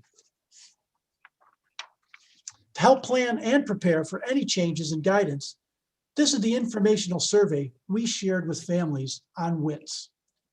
We asked, if there is a change in state guidance allowing for increased capacity for full-time in-person instruction, which instructional model would you choose? Tried to make it as straightforward survey as possible. Here's some of the results. The district received 8,172 responses for students. A huge thank you goes out to families who participated and responded in this survey. It was a very impressive total. To reiterate, this survey was for informational purposes and planning. And with the responses received, we are able to continue to proactively prepare. School guidance. As I mentioned, the district is actively planning and preparing in the event guidance changes, allowing for increased capacity in our schools. We have a plan to pivot if guidance changes. We are continuing to review it and will share it with the community at the appropriate time. In addition to the survey, administrators and teachers from the elementary, middle, and high schools met twice last week and are meeting again this week to talk more about logistics, communications, and other health and safety protocols as part of that plan. We have been working our plan diligently and will continue to do so. I got a chance to visit Transit Middle School last week. And as you can see, the faculty and staff are already staging desks and bringing tables out of storage. We are preparing. If there is guidance changes, we will be ready. In the event that guidance changes, this type of proactive preparation will allow the district to move swiftly to meet the updated guidance and guidelines. We also want to bring you up to speed on athletics. There's been a lot going on with our athletics. The spring sports season has been adjusted. It will now begin May 3rd and wrap up on June 30th. Fall 2 sports signups are now available on WITS and includes information for football, boys volleyball, girls volleyball, and cheerleading. We also wanted to share the district is now streaming some modified events. Athletic directors are providing links, so keep an eye out for those games. I want to thank our athletic directors and the staff for their work in making all of this possible for our students and families. They've put in countless hours and it is greatly appreciated. We thank you so very much. We wanted to give you an extracurricular and music activity update as well. Because if you remember, we talked about this at our last meeting and we have begun this process. Extracurricular activities and music activities are taking place at the middle schools and high schools, with many virtual events taking place since September. We have started to phase in-person activities, and that is beginning as we speak and has already started. We're happy to see progress in these areas and these activities taking place virtually and in person in our schools. Please be sure to contact your principal or club advisor if you have any questions, because each school does have a unique set of activities that they are providing. So please make sure that you reach out to your building principal and advisor for specific information. We have schools in the news. We've seen our schools and incredible students featured nationally and locally over the last few weeks. At Williamsville South, Theo Poulin's documentary, Trust Fall, is a finalist in the C-SPAN student competition. And we helped rally our school community to vote for him in the fan vote portion of this competition. And I believe it's still open till tomorrow. So please vote for Theo. And it was, if you get a chance to watch it, it is spectacular. Great job, Theo. Dodge was featured on Channel 4. Tom Nab and his fourth graders created positive postcards to bring positivity to the community. And again, if you get a chance to see those postcards, they were just outstanding. Thank you very much, Mr. Nab, for that great idea. We showed you the Future Cities competition during board recognition. Mill was featured on Channel 4 and has won the Future City competition for 5 straight years. Just outstanding. Great job to everybody at Mill and to all the schools. Quite an accomplishment. And now we want to talk about the virtual art show. Mr. LeMay talked about this earlier, and this is truly a spectacular event.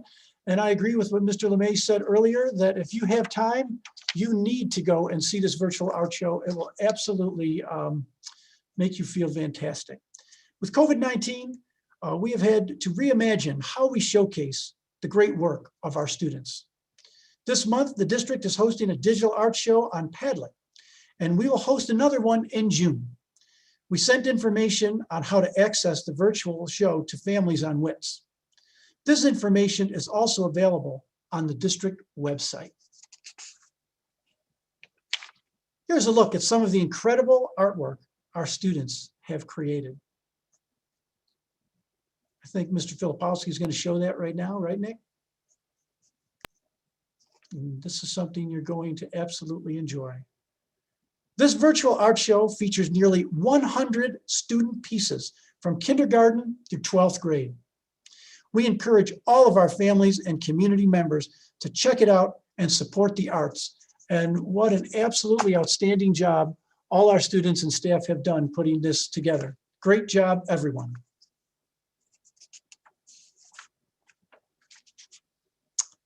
Now, the next thing we wanted to talk about was the strategic planning update. That's letter B. Should I go right on and complete that? Let me just pause you for a moment. Are there any questions or comments regarding Dr. McKenna's update? No.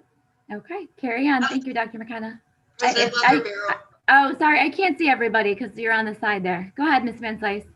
So Dr. McKenna, I would like to just address again about your school guidance. We have been receiving some emails, and you know that I then requested that the district once again look into guidance to make sure that it did not change. I asked for some research going back to the New York State Education Department, and I believe another board member even asked if we could have legal look at it. So I thank you for that because we did receive that. I just want to make sure if you can go over the guidance again, and also my big question, is there an option that we can use barriers and not follow the 6 feet rule? What we have been told is that we still need barriers, or you still have to use the 6 foot rule even with barriers. That's what we've been told from multiple sources. The guidance from NYDOH states that we need barriers, and that guidance has not changed, like you said, Ms. Van Slyce. But also we did some checking. We checked with NYSER, our insurance company, and we checked with our outside attorney as well for clarification on the guidance. And what was said to us was that it would not be prudent or responsible if we did not follow that guidance. Also, Erie County Department of Health strongly recommends the 6 foot rule, even with barriers, because of the quarantining rules.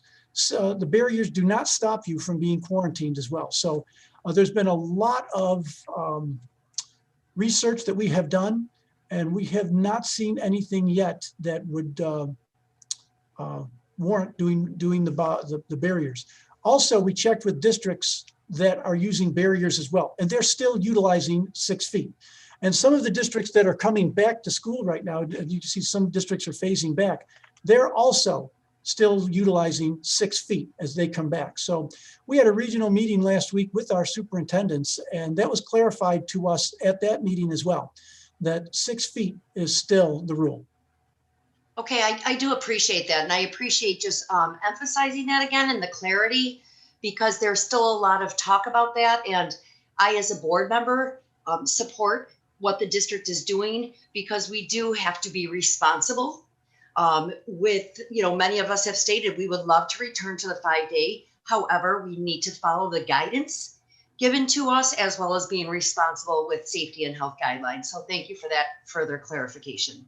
We also have a fiduciary responsibility too, that when our insurance carrier NYSER says that that's the guidelines, that's their clarification of the guidelines. As they said, the words that they use, that it would not be responsible or prudent not to follow those guidelines. So the district has a responsibility to that as well. Thank you, Mrs. Van Slyce and Dr. McKenna. Mr. Bornstein.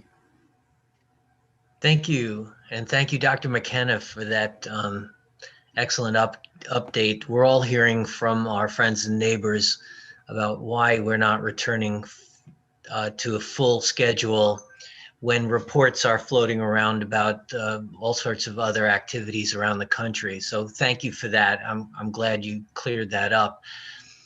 Wondering if the district is involved at all in facilitating vaccinations for teachers who are on the short list to receive vaccinations right now. And I'm wondering if that's part of your pivot plan to prepare for opening full-time. We have inquired about that, and we are a site with Aviana. If vaccinations do come available, we would apply to become a site. And since we already have the license to do that, we hope that we would. Right now, it's just the availability of the vaccine, but we have made it known with Aviana that we would like very much to be a site. And yeah, that would be part of our plan moving forward. And we're open to, again, too, looking at the guidance, if we are ready for if the guidance changes. That's why we're putting all the plans and preparation in place, because we've heard that there could be potential changes in guidance. So we're being as proactive as we possibly can. We've got committees working at the elementary, middle, and high school levels. We're reviewing basically every classroom in every school to see, with if the rules were to change, how many kids could we get in and how could we do it safely? So another thing we always got to make sure too is that we are safe and make sure that we take care of the health, safety, and welfare of our students when we make these changes. No doubt. And I congratulate you actually, because this is very proactive, and the fact that there is a pivot plan evolving is very good news. But it won't mean much if our workforce is not comfortable going back into the classroom. And so I was just asking what we're doing to facilitate vaccinations for our teachers, and making sure that they know that they can go ahead and get their vaccinations immediately at this point if they want to. Thank you, Mr. Bornstein. Mr. Lemay, did you still wish to speak? Yes, I just, Dr. McKenna, how many students, just as a percentage today, are in the full remote plan? Today? Today, approximately. Oh, I'd say approximately 20%. That's just off the top of my head, because I'm thinking that if you remember from the opening statistics, we have approximately 10,000 students, maybe closer to 25%. I'm trying to look at the statistics now. I think we had 2,400 students at the onset that requested remote. Right. So we're actually, with the survey results that we just sent out to parents, we're actually seeing a slight increase potentially of parents wanting to pivot to the remote if we go back to school. Well, we got about 85% of the results in, but it looks as though it would be 82% of the respondents said that they would come back to school, and 18% said that they would go remote with the survey that we have right now. So that would actually be a decrease in remote students and an increase in in-person students, the way I read the data. Okay, I'm sorry. I quickly calculated that and I came out with 22.5%. So my math must be wrong. Not a problem. I was just trying to get verification or clarification on that. Thank you. Well, we'll check our math too, Mr. Lemay. We're always willing to check our statistics, but that's what we came up with. We got 82% and 18%, but again, we'll run those numbers and make sure. Great, thanks. Thank you.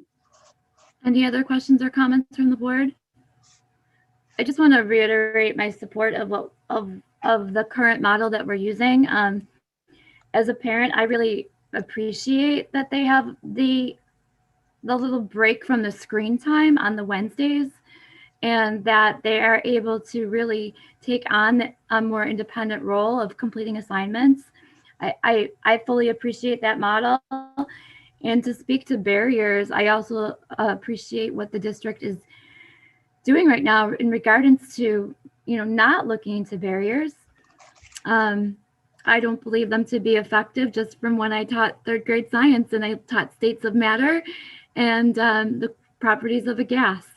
So those are my comments. I just wanted to be clear about what my intentions are. Mr. Biscaglia. So after watching the presentation, speaking previously, so it's my understanding that the district is pretty safe if guidelines change, that we would have a rapid change back to full days if that was the case, if the guidance changes, correct? That is correct. Yep, that's why we're planning as we speak. Okay, and I know you can't answer this, but I know you've spoken with many superintendents around Erie County and Niagara County as well. I know you guys meet together. From my understanding, many districts still are in the hybrid model, correct? That is correct. Right, including like, let's say Niagara Falls. Yep. That's what I thought. I believe the elementary is might be full days, but the high school, middle school go every other day is my understanding. The only thing I would say is I understand what Ms. Slatherbarrow was saying about the model in its place. I think it's good for middle school and high school, but if guidance does not change in the future, maybe, in the future after spring break or in May, if it is a possibility, looking at the elementary level of any way of maybe doing something on Wednesdays, because that's a different model as the middle school and high school. You know, the only reason I know that is I have a second grader. I think it's been going great. You know, for example, they do Zoom meetings on Wednesdays, but that could be, if it is a possibility, if you guys could look into that for the model for the elementary on Wednesdays, if guidance doesn't change, with possibility of what we could do to bring them back every other week or something like that. You know, let's hope the guidance changes, but if not, if that's a possibility, Dr. McKenna. Oh, we're looking at all possibilities, and we listen to all the input that we get. We consider everything, and we do listen to everyone. We can't, of course, always give everybody everything that they want, but I can tell everybody that we do listen. And when we get to the table and do our planning, all options are on the table, and we consider everybody's opinion. And I just had one other thing is and I know many of the other districts that have, it's my understanding that other districts that have mentioned they are going back, let's say 4 days or whatever it may be with the elementary level, is because there's so many students out remote that they have the ability to still bring them back in and stay that 6 feet apart. I believe you mentioned that, right? That's my understanding with the districts that are starting to phase students back in. It's because they do have the capability to maintain the 6 feet distancing. That's my understanding as well. I wanted to clarify that and here, because like I said, I know you have met with the superintendents plenty of times. So thank you. And we'll continue to keep meeting. And, you know, as I say, if any changes in guidance happen, we will let our community know as soon as possible. Thank you. Do you want to go on to your strategic planning presentation? Sure. Here's a quick update on strategic planning. Our strategic planning committee will be meeting tomorrow. We meet again. At this point in our process, the committee will break into groups focused on teaching and learning, wellness, and communications. And we are discussing short-term and long-term goals. So the strategic planning process is going very well. And tomorrow we're looking forward to breaking into those groups and really starting to look at the goal setting process. Again, both short-term and long-term goals, because this plan is, there's things we have to get done now, but there's also things that we have to get done for the long term as well. And those are the three main areas that we will be looking at tomorrow in our meeting. All right, thank you. We are now moving on to the adoption of the student calendar. Is there a motion, please, to resolve to adopt and approve the 2021-2022 student calendar as presented? Mr. Borenstein, thank you. Mr. Lemay is a second. Is there any discussion? Mr. Borenstein? Just want to thank everyone involved for hearing the community on the conflict on the opening day of school and adjusting in response to that. So thank you. Thank you, Mr. Borenstein. Mrs. Van Cise? I would just like to say I'm very excited to see that our opening day is September 8th as a welcome back and a major celebration that will include all of our students. So that's awesome. Thank you. Thank you, Mrs. Van Cise. On the motion, all in favor? Seeing all hands up, motion carries 8-0-0. We are moving on to our policies. Would someone like to motion to take from the table the new and revised policies 1330, 1620, 1640, 5670, 7420, 3420, 5861, and new policy 6411 as presented? We're taking them from the table. Mrs. Van Cise, thank you. May I please have a second? Thank you, Ms. Kazmarek-Bogner. On that motion, all in favor? Seeing all hands up, motion carries 8-0-0. Would someone now like to make a motion for the second reading and adoption of those new and revised policies as stated above? Thank you, Mrs. Van Sice. May I have a second? We're going to need to do jumping jacks to get some energy. Mr. Borenstein, thank you. Is there any discussion? Mr. LeMay, go ahead, sir. Yeah, Mrs. Slatherbarrow, you brought some policies in from 12E, which I had assumed that these were new policies being introduced tonight, as well as the policies that were in the table in 12D. I mean, if I had a few minutes, I could go back to last month's agenda to verify what was last month's, but. So I believe that the first set are just current policies that are being updated, and we get that through BOCES. And then we have a new policy that we had our first reading last month, but it's new. It doesn't currently exist in our board policy list on board docs, and that was the one about the use of email in the district. And Right. Mrs. Carey, am I correct on that? Or did I make a mistake? That's correct. And then Mr. LeMay, what happened was I did make revisions per Ms. Kaczmarek-Bogner's request to the policies in D. They were supposed to be approved at the February 9th meeting, so they tabled it. So we tabled them all together and then took from the, okay. Okay, thank you. Yes. So those revisions were to take out the pronouns to make them gender neutral. Okay, are we good? And I am so sorry, I forgot. Did we motion on this one yet? Yep. We did, all right, because you were discussing it. Thank you. All in favor? Seeing all hands up, motion carries 800. We are moving on to item 13. May I have a motion, please, to resolve to approve the budget transfers in 13A and the property tax settlement and transfer from tax certiorari, love that word, as presented in 13B.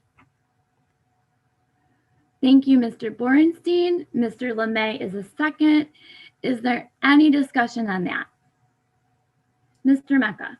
Just checking to make sure, did we just skip over 13A or are we coming back to that? No, we've combined them in this motion. Okay, great. I'd like to ask a question then. Go ahead, sir. Will the transfer out of school psychologist salaries have any impact on our school psychological services / number of school psychologists employed by the district? And secondly, why do we have an overage in this category?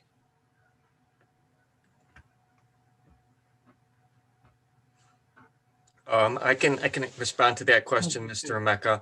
Let me first start by saying that there is not going to be any adjustment or impact to the staffing of the psychologist.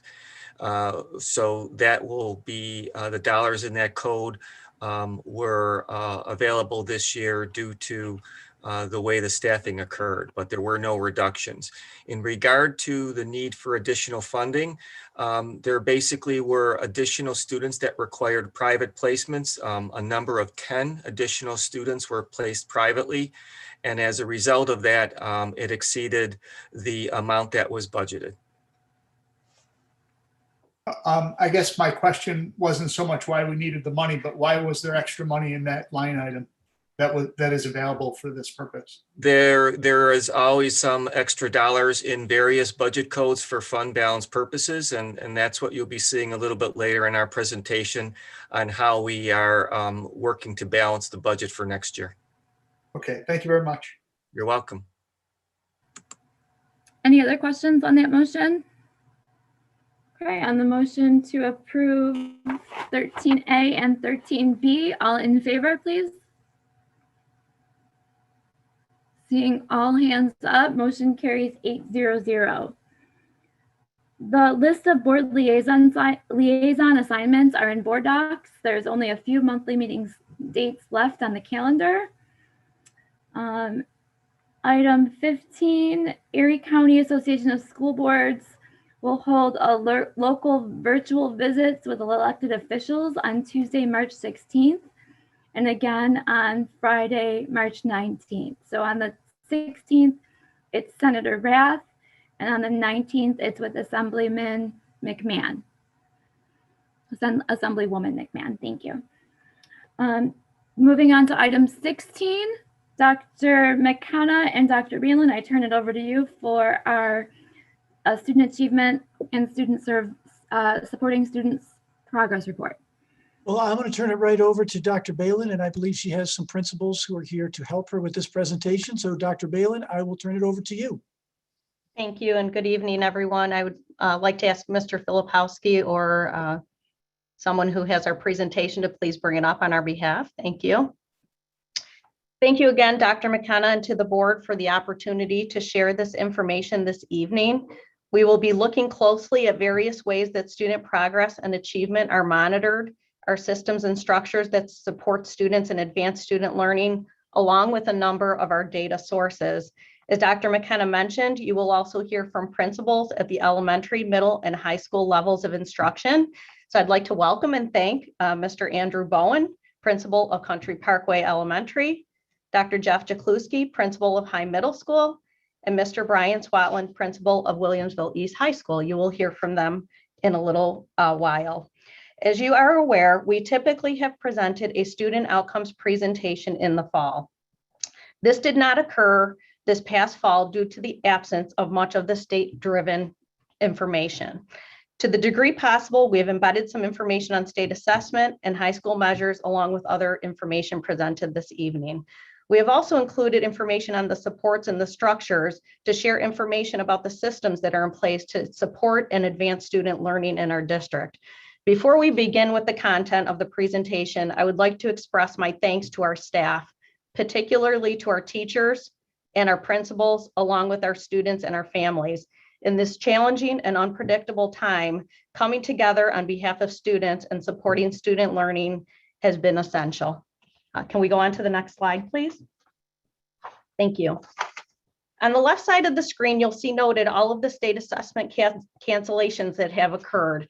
These included a number of 3-8 assessments last spring, Regents exams in 2020 and January 2021.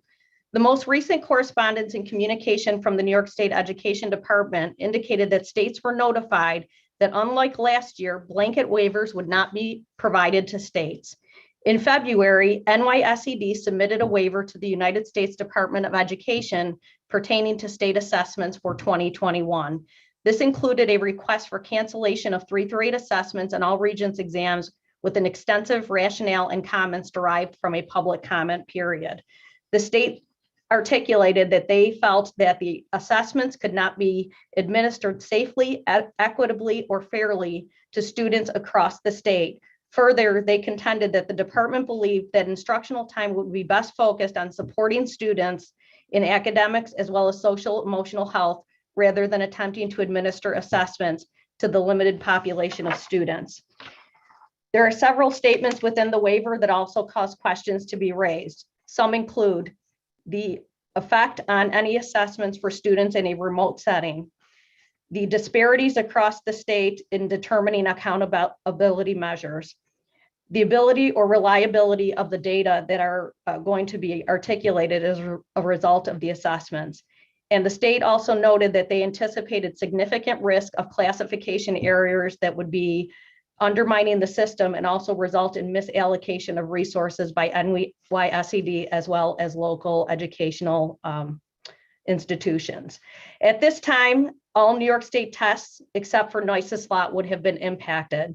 Currently, districts have been made aware that the state is continuing to pursue its waiver on the federal level. However, if the waiver is not approved, they will plan to administer 3-8 assessments and the following Regents exams: Algebra 1, ELA, Living Environment, and Earth Science.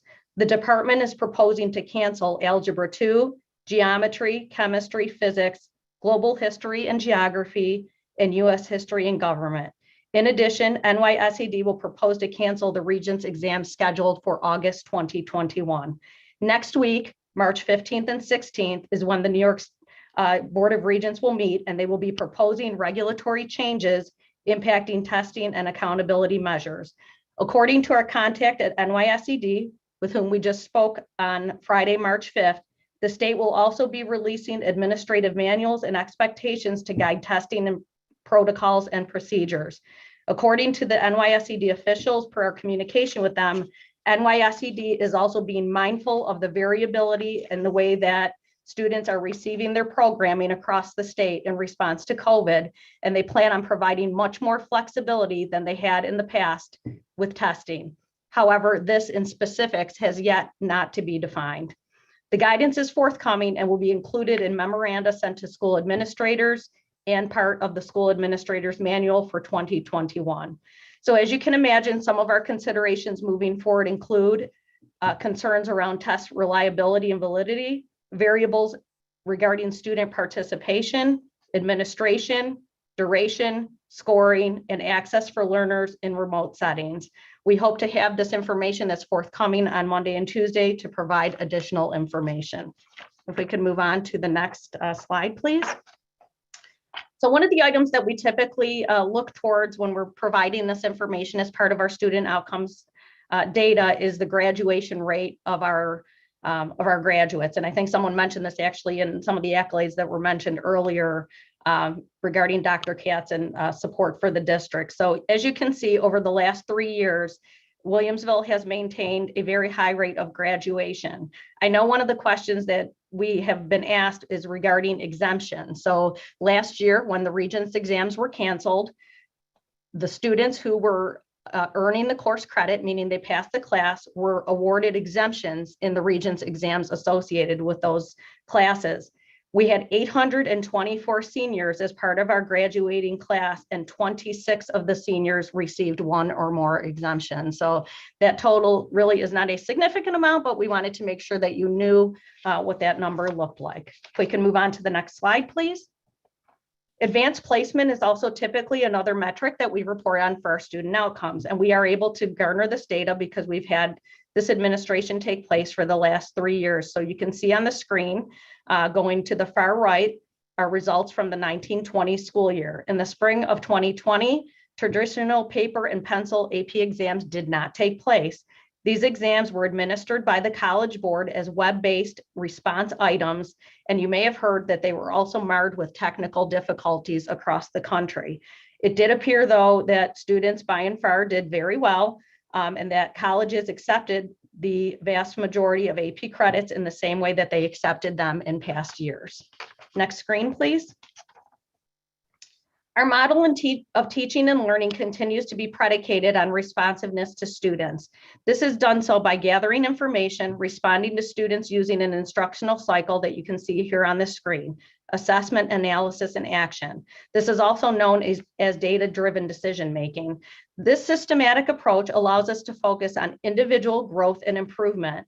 We gather information that includes both quantitative and qualitative data, and we use both summative and formative assessments. Summative assessments typically take the form of assessing learning after it has occurred, and formative is for learning purposes or for diagnostic purposes to drive instruction. This approach that we have in the district is actually not just a singular assessment, but actually a system of assessments that are connected to a coherent, highly articulated curriculum. This year, we have had to adapt many of our assessments to include both in-person assessments, which are driven, of course, by the learning, but also are influenced by our safety protocols. So things like touching papers, who is coming into contact with certain items. Those are some of the things that we had to plan for, as well as ensuring that our remote learners are also being assessed. So we have developed a number of protocols and procedures to ensure that our assessments can be given in both in-person and remote settings to the greatest degree possible and successfully. And our teachers have done a really remarkable job doing that. Just to give you an idea of some of the formative assessments, these include engaging students in conversation, project-based learning, exit tickets, and a number of technology tools. Certainly we have unit assessments. We have a number of essential skills checklists, fundamental checklists of skills, and certainly there are fluency checklists in both reading and math that are utilized widely. What this screening and diagnostic information does for us is tell us what skills a student has and what skills a student has yet to learn. We set individual student learning goals that are both meaningful and attainable, and making sure that our curriculum instruction and intervention is more effective on behalf of students. I'd like to share with you a couple of examples of What we have actually done is look at a number of our data points, and I wanted to share some of those results with you. So the bullet for assessment types of outcomes really is an extensive and targeted review of data that we undertook at the elementary, middle, and high school.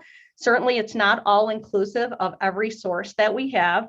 The primary purpose is certainly to look at all information that we gather holistically for instructional purposes, but we wanted to share some information for comparative purposes as well. So these include assessments that are taken by many of our students and reflected in WITS in our databases, so we're able to do a number of comparisons with the data. Overall, I would remark that the data review indicated great stability in the data. What we looked for is not only the information within the data, but behaviors over time were analyzed for a number of the data points. So it is important to note again that no one assessment or metric should be used in isolation. Actually a few weeks and ongoing now, our spring administrations will be, they're continuing now, will be actually over in a few weeks. It's important to note that last spring, a number of our assessments did not occur because of our COVID situation that we were in at the time, but we will certainly be looking for any student growth that occurred, certainly from the beginning of the year, winter, and also to the spring of this year. So at the elementary level, a number of things were examined. The first is FastBridge, our universal screening tool in grades K through 4, which we administer widely. Again, this is done so individually with students by a teacher. While a composite score is not generated, a number of subtests are used within FastBridge to inform decision-making for students. In number, 16 subtests were given K through 4. The result is identification of students who fall within percentiles and may require support or intervention, with the emphasis on the lowest 20% of students. These subtests are all very short in duration, only lasting 1 minute. And they also may differ throughout the year, like what we see at grades K and 1. They include areas such as letter sounds, names, and nonsense words, which is a measure of phonics, as well as sight words. And reading measures are used in grades 1 through 4, where the student reads orally while the teacher records errors or words read correctly in 1 minute. It is important, again, to note that we do this 3 times a year, and these benchmarks reflect various increasing targets for each subtest. So of the 16 subtests administered in the fall and winter, when we look at this year and last year, the data indicated similar levels of performance across the 3 years for the majority of subtests. Analysis for this school year, however, revealed that letter sounds and nonsense words were areas of focus that were necessary for grades K through 1 intervention. Another item that we looked at carefully were running records. These are notations made by the teacher as a student reads text orally.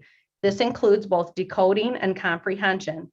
The primary purpose is to ascertain the strategies the reader's using and to determine a reader's instructional and independent level. Running record data in WITS was reviewed from November of this year, as well as last year. The vast majority of students for both years were close, met, or exceeded benchmarks.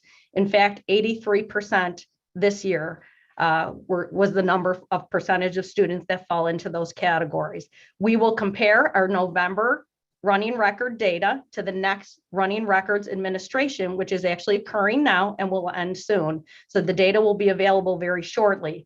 We will use this data to examine and evaluate student growth, as this is a diagnostic measure used for instructional purposes. It's also noteworthy that kindergarten will be having their first running record in the spring. A third item I would like to share with you is our reading inventory. It's a computer-based assessment of reading comprehension, matching readers to text, that is taken in the fall and winter. And we examined performance in grades 2 through 8. And then we also specifically looked at grades 2 through 4, elementary specific, and at each grade level.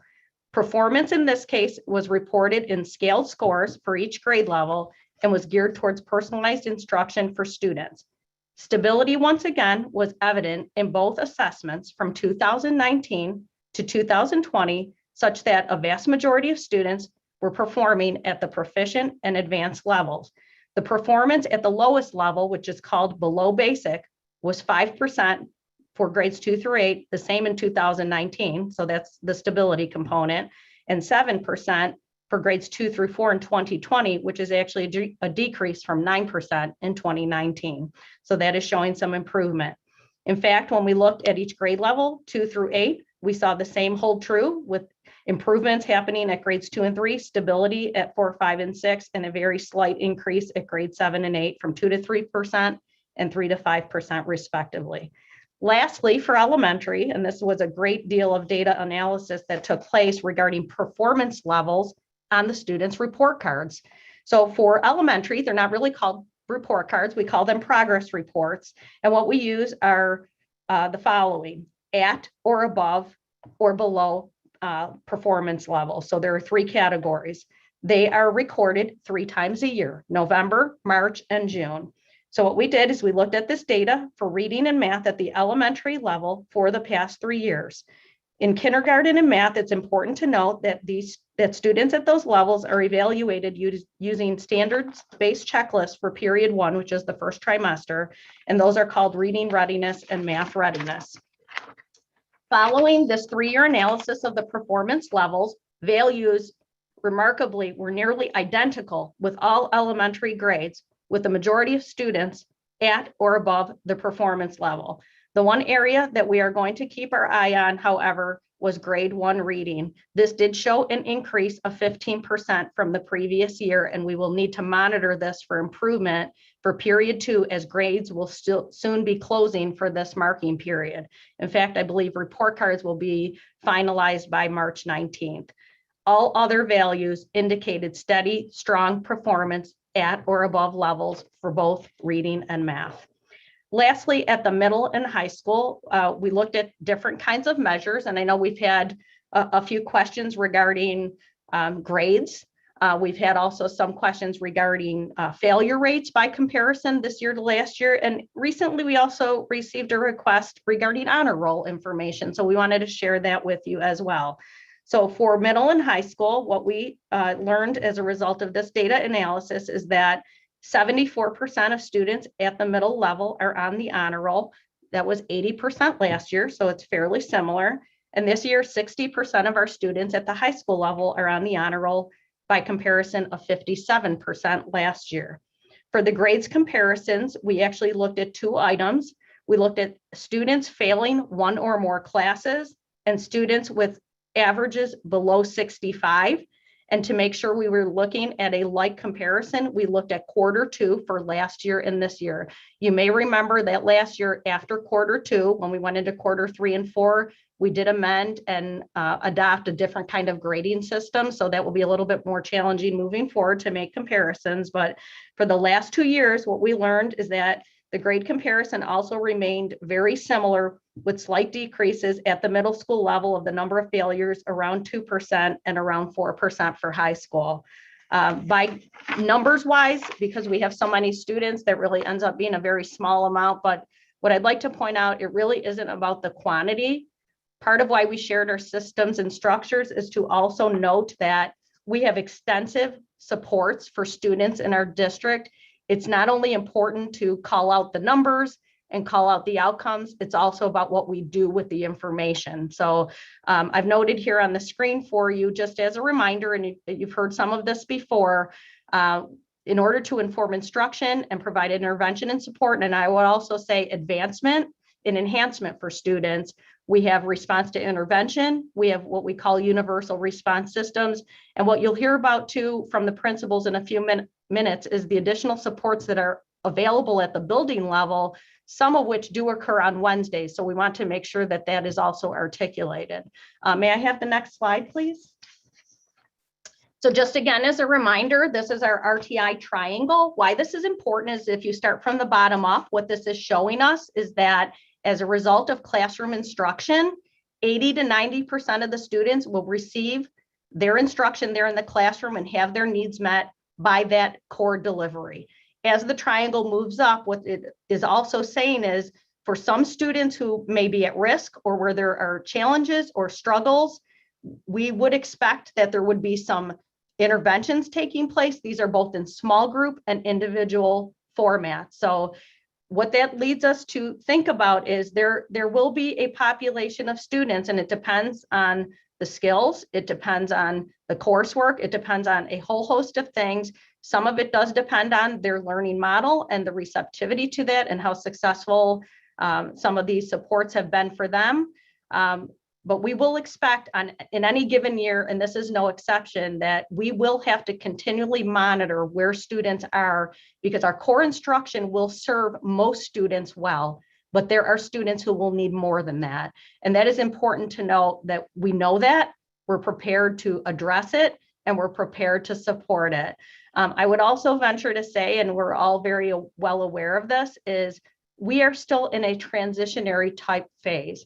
Until we are back with more of our structures that we have under normal conditions, our pandemic is not over. So I think, again, this is not a short-term look that we have to take. We have to make sure that we have the long view in mind as well. So that's just a reminder of the RTI piece, because that has been something that we have done in the district and had in place really for several decades at this point. And that high quality instruction being provided, the differentiation of instruction, and certainly ensuring, again, at every turn that we are carefully monitoring what students know, understand, and be able to do is absolutely critical as we move forward through these challenging times in particular. It's very, very important. May I have the next slide, please? So just again, as notes, and honestly, I won't read through all of the components here, but there has been significant work done by our teachers and our instructional staff and our principals to ensure that curriculum, instruction, and assessment are highly aligned. That's done on a regular basis. So if we see that there are areas that we know need more focus, a couple of them I've mentioned to you today, we actually adjust as we're going. We do not have a static program. It's very responsive. And with that, you can see I named some of the information that we continue to collect. But student information is reviewed, collected, maintained, and analyzed very, very regularly at the building level. This is a matter of practice. They honestly have gotten so good at doing this because it's been done for many, many years. So I really commend the schools regarding the thorough analysis, the meetings that they have.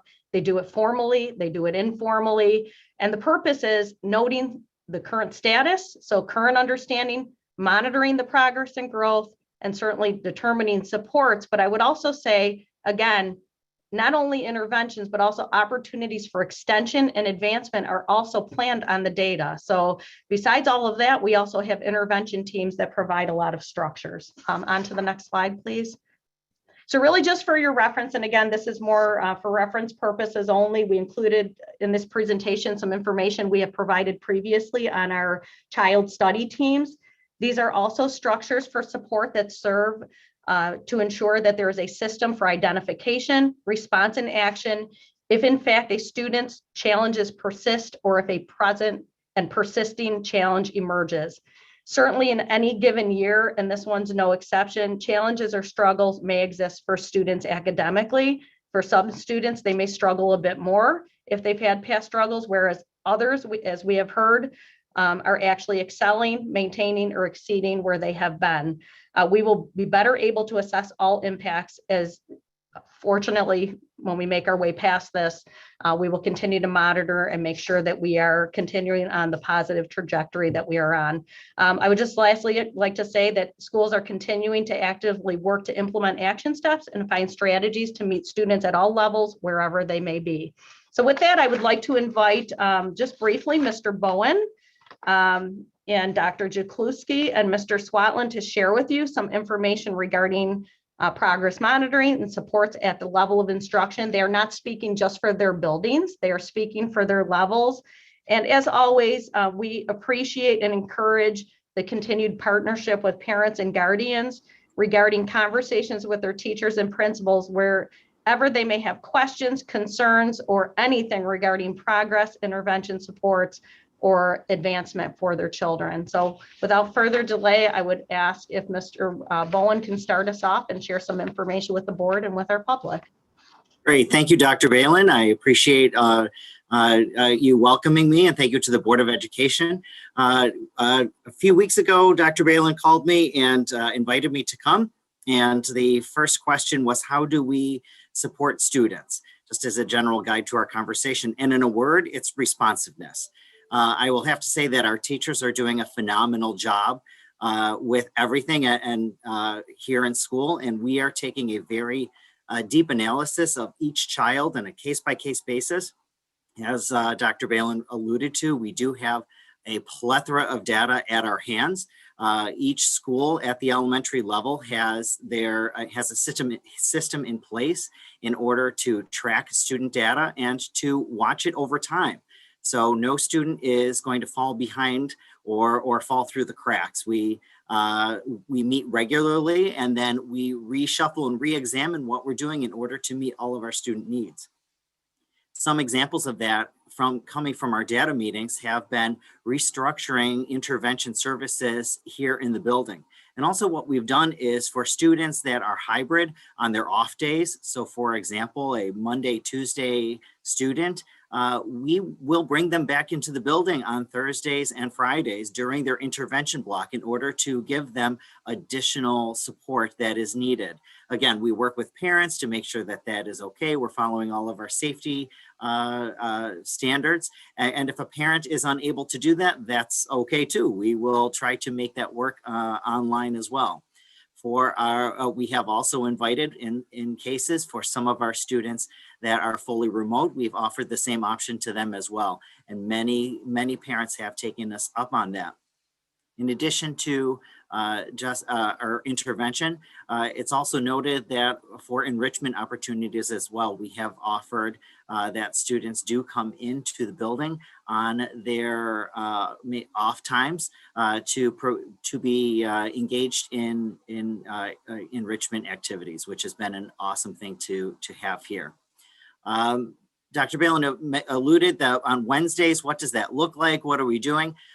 Certainly teachers are engaged in professional development. Students are working with their classroom teachers via Zoom in the mornings. In those afternoons, again, we are bringing some students back into the building. Again, students that might need some extra support. But also the one thing that I do want to let you know is that our teachers are working very collaboratively and deeply in a very deep and meaningful way to ensure that our hybrid students and our virtual students are aligned, that our curriculum is aligned, that our instructional practices are aligned. And it is also for deep planning purposes to make sure that we are all on the same page, that our curriculum is aligned, and that we have a good flow going on, and that teachers are creating asynchronous activities that are taking place for our students on their off days. So Wednesdays really have been very well utilized here in school to support all of our students and to support their learning. So thank you for inviting me, and I'm going to turn it back over to Dr. Balin. Thank you, Mr. Bowen. I'd like to, at this time, ask Dr. Jakluski to speak about the middle level supports and also include Wednesdays in that, please. Thank you, Dr. Balin. In the last calendar year, our schools have faced many new challenges in teaching and supporting our students. At the middle schools, we have tried to be responsive to student needs in school and at home. Along with being responsive, we have also proactively engaged our students. Here's some examples of what we do at our middle schools. Our teaching assistants run instructional support groups with small numbers of students for each grade level. Our math and reading specialists work with students struggling in those areas. We've tried to bring back as many struggling students as we can to 4 days a week of in-person instruction.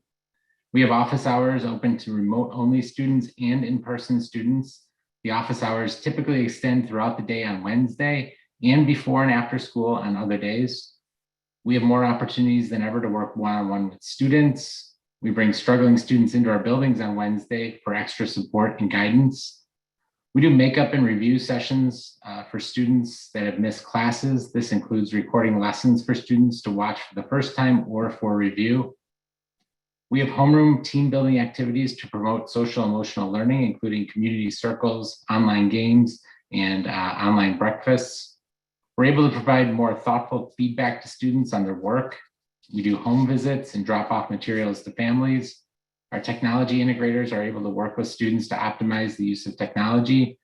As Dr. Balin mentioned, our child study teams in the presentation, along with child study teams, we have academic intervention teams that meet multiple times per month to identify students that are not doing the work, not engaged, and have poor grades.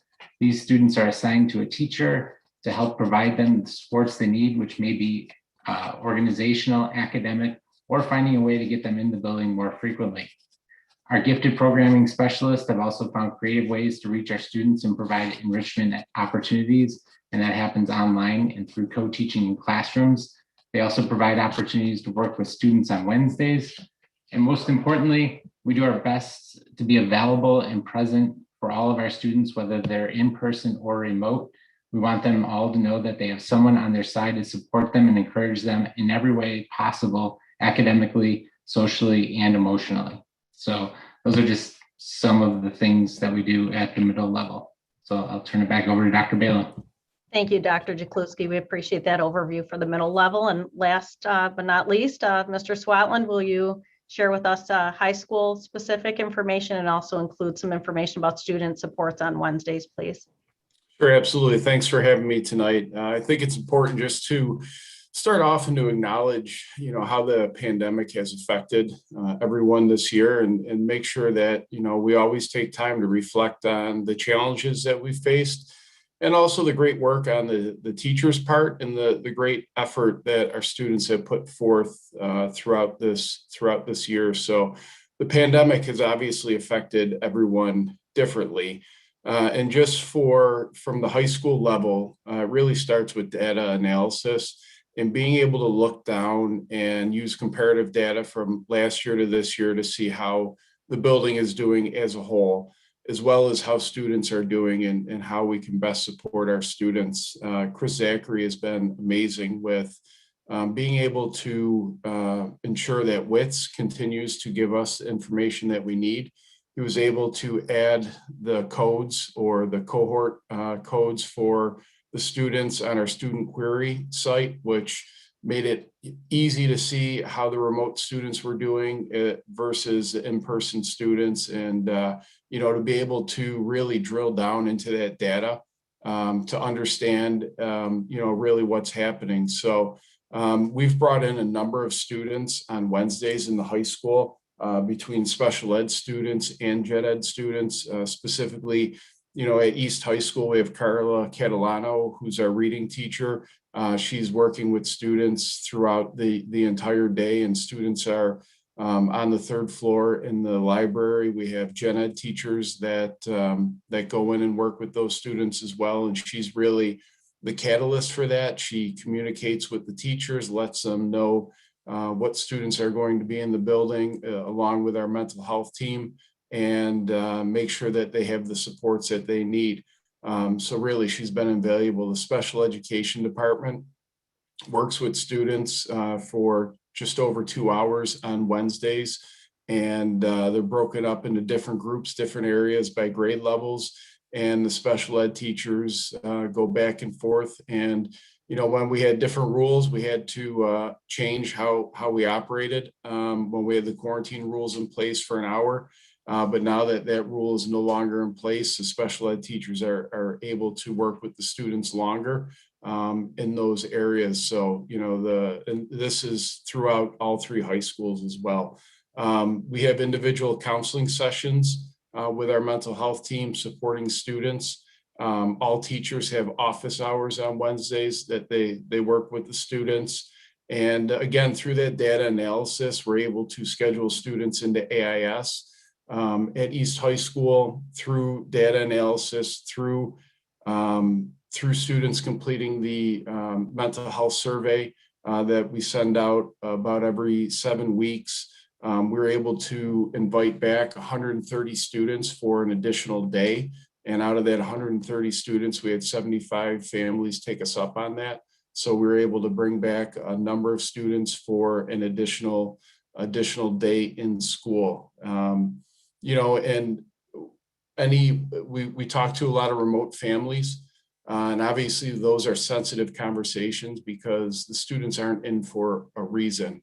And we really don't want to, put them in the middle, or the health and safety in the middle between school. So the assistant principal contacted the remote students who were struggling and had those individual conversations with those families to invite them back into the building. And really that data analysis goes on almost daily, just to monitor how students are doing in all of our classes. Dr. Jackieluski pointed out our ally groups on Wednesdays, which has been important for us as a way to check in with our students and to work with our students on social emotional learning components. But more importantly for the teachers, outside of their professional development hours that they take, classes that they take in the morning or the afternoon, really the big thing is they're able to work on lessons that bridge the gap between the remote students and the in-person students. And, that time is used to make sure that they're making connections with both groups, where one group doesn't feel like an afterthought. It's really difficult to stand in front of a class and to not see the students in front of you.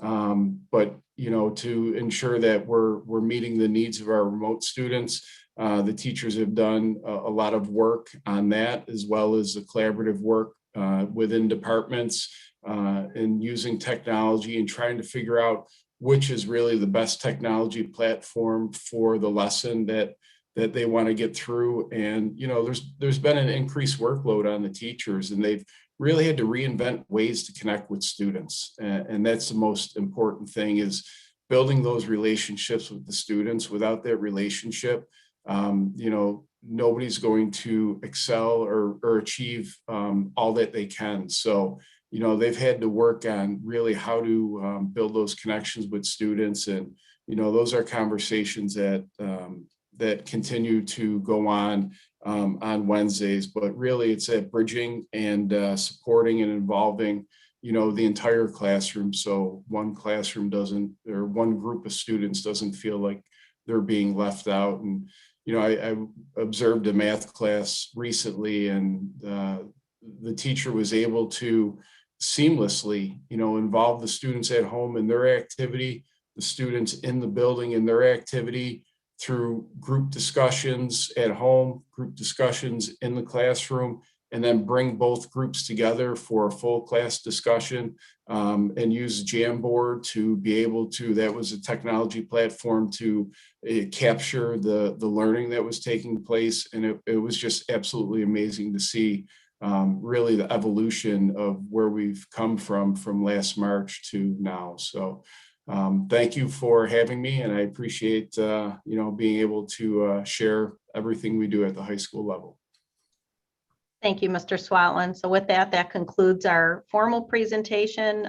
We welcome any questions or comments that the board may have. Thank you again for the opportunity to be here and present the information this evening. Thank you, Dr. Balin, and I want to especially thank Dr. Bowen, Dr. Jackieluski, and Mr. Swatland. It's 9:40 in the evening, and these individuals are building principals. They're not being paid at the same rate as our district leadership team. I think, just as human beings, we need to recognize their tremendous dedication, that they're here, continuing their workday this late in the evening. I do have a few comments, but I want to turn it over to the rest of my board first to give an opportunity to ask questions before I speak. Mrs. Van Cise. Yes, thank you very much for the report. I do, and I will try to make this quick, but I do have 3 questions. We understand that New York State Ed canceled the assessments and Regents exams. I guess I am looking for specifics. How is that progress monitoring happening? So I have heard a lot about tonight interventions and supports. Due to formative assessments not being there, there's got to be a variety of direct and indirect measures going on. I guess I'm looking for what things are being done in the schools. Is it curriculum-based monitoring for those direct students that are actually coming in person, observation and interactions, performance-based assessments? How are we assessing our students virtually? Is it peer-to-peer evaluations? Is it the virtual exit tickets? I guess I'm just looking for the specific measures that are being implemented as another way to actually look at our students and be able to see that they're aligning with their learning outcomes. So that's my first question. I don't know if I should stop there and let somebody answer, or. Yes, if you would pause and give Dr. Balin an opportunity, it'd be great. Yeah, sure. I will just go back to some of the ones I mentioned were the ones that most students take. So the more formalized measures are the ones we actually receive from vendors. So I mentioned our FastBridge, which is a benchmarking for K through 4. I mentioned our reading inventory that actually spans both elementary and middle school. Excuse me. Our reading, excuse me, a little tickle there. Our running records are actually given primarily at elementary. I had mentioned some other items. We do have project-based assessments. We do use exit tickets. We have a number of technology tools. I mean, we're very fortunate. That's one of the hallmarks that we actually have at our disposal, and those are elementary, middle, and high. I mentioned our essential skills checklist and our fluency assessments, both in reading and math, and those span K through 12. But what I'd like to do is just give the principals a brief opportunity to add to the listing, because it is really an extensively long list. I don't think I could articulate all of them myself. We'd be going on for quite a while, if I may ask. I'm sorry, Yeah. Mrs. Slatherbarrow's hand. Go ahead. Yeah, you know what? I think the issue, if it's okay to Ms. Vince, Sure, what go I'm kind ahead. of hearing is that you gave a lot of information verbally. Yep. Would you be able to provide that information in written form so that we Sure. can go back and review it? Absolutely. Yes, And we'll of course. be able to put it in board docs, because Sure. it's great to have the video. But I'm a visual learner, and some Sure, others of are as course. well. So I think that, a lot of those particulars were mentioned, but they were mentioned quickly. Sure. And just for us to Okay. be able to go back, because I was trying to take some rigorous notes. You did mention quite a few specific Sure. points, because we have so many multiple data points to mention. And I know you went through a lot of the elementary with FastBridge. You talked about GPA with middle school and high school. But just for the sake of time, so we're not like Sure. repeating everything Sure. tonight, if that could all be put in writing, Absolutely. I think that would be helpful. Mrs. Van Slyce, would that be acceptable for you? That absolutely is. I'm an educator. I know the details that you're already doing. I understand that, but not all of us on the board are educators. Sure. So to not see the slides show the specifics, I just think it's beneficial, and then it's up on board docs and it's for our community to see. So I think it's really important that we do highlight all of those measures that are in place, because the transparency and really having our community, the rest of the board, parents just understand all the extensive work that the teachers, administrators, that the schools are doing.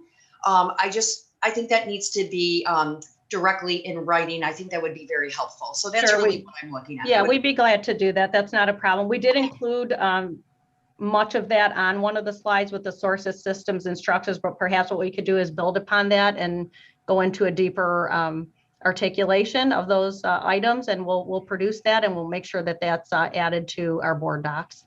Okay, so my next question, I know that we ended up calling this a student, I think we were doing the monitoring, but this was also the student achievement piece, and I could have missed it in the slide. I see that we did talk about the graduation rate, but I saw AP on there as showing us some information in advanced regions. I would like to see all of our students in the graduation rate broken down. I would like to see all of our students included on this. I'm looking for regions. I'm looking for local. I'm looking for credentials. CDOS I know is not a standalone, but also the skills achievement commencement credential. If we could have information, please, on the graduation rate for all of our students, I would find that very helpful. Yep, we absolutely can do that. Okay, that would be appreciated. And lastly, just bringing up attendance. I am not looking for specific data. We all, I think, can recognize that through this pandemic, we have been faced with something monumental, and that includes more issues with attendance. What I would just like to know is, and this could even be included on a slide or something that, you know, you can let us know at some point, if not tonight, but how is student attendance being monitored? More than just the check-in, if they're there, they're not there. What interventions do we have in place to help re-engage our students, not only for their achievement in academics, but also in meeting their mental health needs? I will have to ask my partner, Mr. Scanzino, to assist with that, because that's more of his world, but we'll make sure we have that produced as well. No problem. Thank you. Thank you. And for the record, I support the request that Mrs. Van Slyce made. We, you know, as a parent, I received an email regarding attendance, you know, just sort of encouraging everyone to be attending, either virtually if they're supposed to be on the screen, be on the screen, or if they're supposed to be in school, be in school. So when I saw an email like that go out to all students, to me as an educator, it was a little bit of a flag that maybe there is a problem with attendance. I know it's very difficult to track and measure the attendance rate and compared to how we would do it previously, because there's so many stipulations. You know, if you have to quarantine and you can't attend, you're absent from school, but yet you might be still participating in your learning virtually. So I get that, you know, a measure, some kind of report with all the numbers and the data probably isn't really going to accurately portray the issue. But like the main question that I have is, do we have a student attendance problem? Because as the board, you know, our role is to monitor, and so those are the types of questions, you know, that we would be interested in knowing. I'd like to answer it just to say that Chris Zachary has done an amazing job in IT to be able to monitor and actually post for us to view on a daily basis attendance at all three levels by building. So we're talking about our cohorts. So our A cohorts, our B cohorts, our remote students, our students who are coming in 4 days a week. That is all pretty much there for us to view at the end of the day. Is when it's most accurate. And we have to have that information digitized for submission to the state at some point, you know, when they ask for it at the end of the school year. And they're going to want to know, you know, what was our attendance rate for in-person instruction? What was our attendance rate for those students that were learning remotely? And for those that weren't in school, you know, like you said, were they quarantined? Were they able to actually physically attend, even though they're remote, or they were just ill? And to address the situation on attendance, I think that we periodically just have to, you know, reinforce to students and families that, you know, especially for those who have chosen to learn in person, that, you know, the option to be there remotely is always there. But we wanted to be very clear that on days that you're supposed to be in school, learning in person and you're not, those are illegal, those are unexcused absences unless otherwise. So we started to see a little bit of a trend of that taking place. And that's why those informational notices went out to just reinforce the fact that please abide by the cohort that you've established yourself in. And, you know, we need to monitor and make sure, because for teachers planning purposes, it makes it very difficult when you're planning to have, you know, 12 students in the building on a specific day and you get 5, you know, and that may throw off their ability to kind of, and then again, the flexibility of, you know, what's your plan B? And these are the things that, you know, most people don't see on a daily basis, that's a daily struggle. So that's why those notifications went out. And, you know, we're stressing and we're doing everything we possibly can to reach out to families and ensure that, you know, they are, you know, not getting the best of both worlds, so to speak, where they can choose to be a hybrid model in person, yet still kind of stay a majority of their time at home. that's not what they signed up for. So having said that, that's where those notifications came out. Just to be honest and frank and transparent about, where those things established. And we need to periodically do that. And we'll continue to monitor. We'll continue to send out notifications.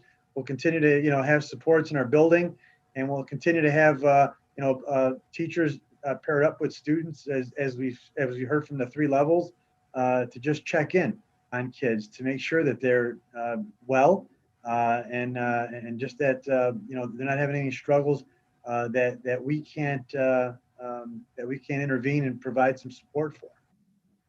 Thank you. I really appreciate that really honest response, because as a board, that is our job, to really get to the truth. It's not about optics, it's about what's the reality. And as board members, it's disheartening to hear a narrative of just because our kids are not able to attend 5 days a week, that equates to them not learning.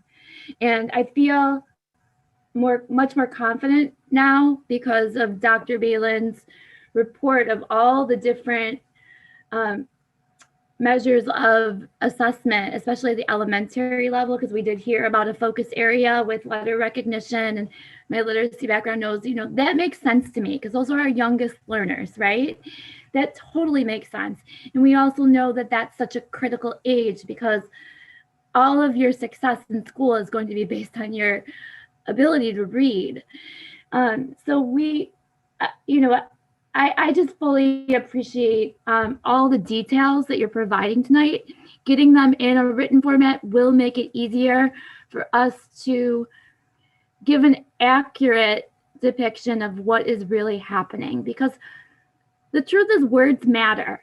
And if we repeat a narrative that our kids aren't learning or that our kids are failing, and we don't back that up with some data, that's really unfair.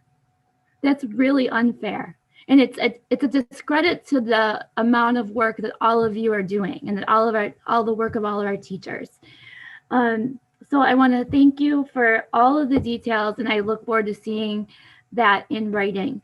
And thank you to each of you for all of your dedication. Does anyone else from our board have anything that they would like to say? And I apologize for my soapbox. Mr. Biscaglia.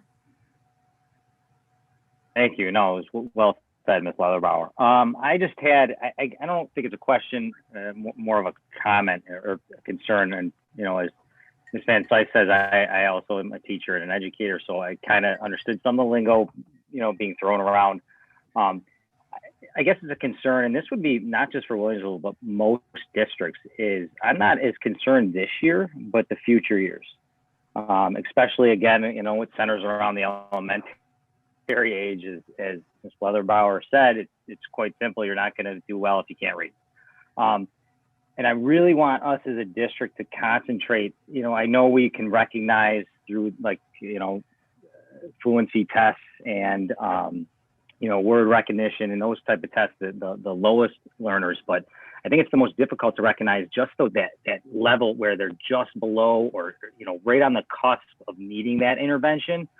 I really would like us, I think that might start to bubble in most districts of right on the cusp of or below the cusp of intervention, and maybe keep an eye on that and make sure our ed teachers and administration, and I know you guys are already doing this, but to, have an extra keen eye on that, because I think that's where districts are going to struggle, where we're going to see kids really fall, is that, again, right below the cost. And maybe, and I know budgets are going to be difficult, we've heard that, but whatever we can do to recognize those students and give them those extra help, having a son in the elementary level, I know you guys are already doing this, and teachers are really good about, breaking kids up into groups in their classroom when they don't have the support they need, or, if aides are not in there with them helping. But just to continue to do that and really keep a keen eye on that level. That really worries me, for our future generations of those kids kind of left. I don't want to say they're left behind. That's the wrong language or verbiage to use, but it's just they're not recognized right away, and then they kind of fall behind by mistake, not by a deliberate form. And then as for the high school levels, I would say this, as I've heard a couple of parents throughout the years mention this. And again, I don't think it's a complaint. It's more of, again, do we have the budget and money? But kids having to switch their schedules around and things like that. And when they do have interventions such as co-taught classes or anything like that, if there's possibilities of as they get older, having more of those abilities to have co-taught classes, maybe not just one. For example, one time a parent mentioned to me that there was only one social studies co-taught class being given a freshman year, so that student couldn't take health. Again, a lot of this is out of our hands with budgetary concerns and things like that, but just future things to look at as I'm watching the progress monitoring. I say it that way, but our monitoring as we move forward. It's just a concern of mine and a pet peeve because I also teach in a co-taught class, so I always recognize those CUS learners and the ones that really need the extra help. But whatever we can do, and make sure we keep an eye on that in the future, because I think next year and the following years we're really going to start to see that data. It was wonderful. I mean, you guys had a lot of information, and that's why I think it was just more of a thought of mine to make sure we look at that in the future. Thanks. Thank you for sharing. We appreciate it. Thank you, Mr. Biscaglia. Final thoughts from the board? Thank you. And I just want to comment that we spent a considerable amount of time on this agenda item.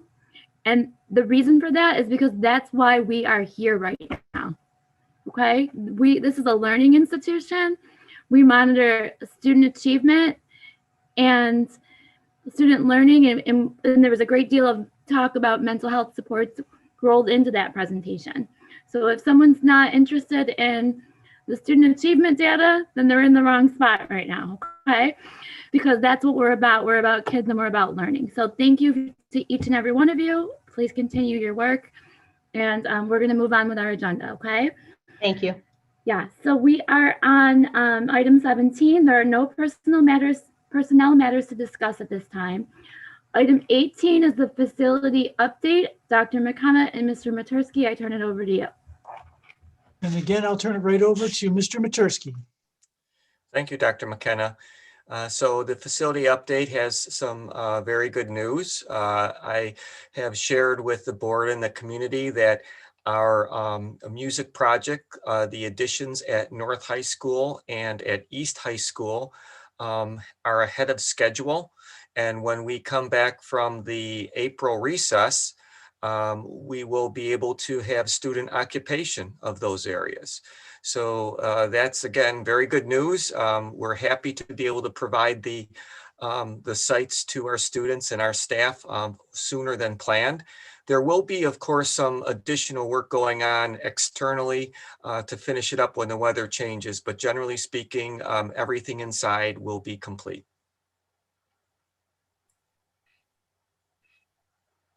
Sorry, just finding the mute button. Thank you for that, Mr. Matursky. Mr. LeMay, you have a question? Yeah, just really quick. I noticed that the capital completions is slated for December 2022, yet we're ahead of schedule. That's 1.5 years away from now. Mr. Matursky, and what's the difference and why that's going to be 2022? What still has to be left done? No, the music project is going to be completed for the most part this coming September, but there will be items that will need to go into 1/22. That's when I expect it. And then but when I really term the project fully complete, that's when the final cost reports are issued to the state. So that probably will take us several months into 22. But as far as occupation goes, we do expect all of the work to be ready for school in September. Okay, that's what I thought. I'm guessing this must be a typo then in board docs, because it says here under the music capital project that all aspects of the project's work scope are expected to be completed by December 2022. And that was why I was questioning it. So, okay, thank you for the clarification. Thank you, and perhaps we can get that checked out and corrected if it needs to be corrected. I'm really excited that we're ahead of schedule in some of these areas, and when we did our board visitation and we got to go check out the North Music Space. I was really blown away, and I know we're going to be visiting one of our other high schools coming up in the near future, and we'll be seeing the progress on that work as well. So thank you for this update, much appreciated. Any other questions or comments from the board? All right, item number 19. We will now have a public hearing for the repair reserve projects. Anyone wishing to address the board in regard to the proposed repair reserve projects, please raise your virtual hand at this time.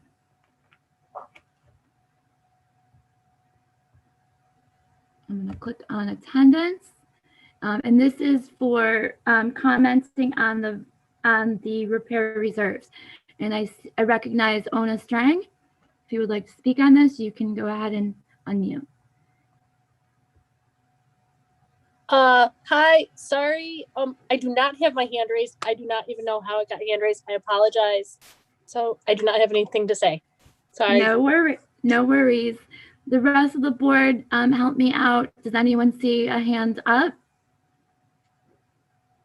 I see. There are no hands raised.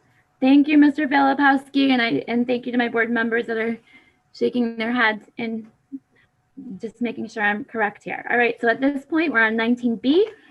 Would someone from the board like to make a motion to resolve to approve the repair reserve funding as presented?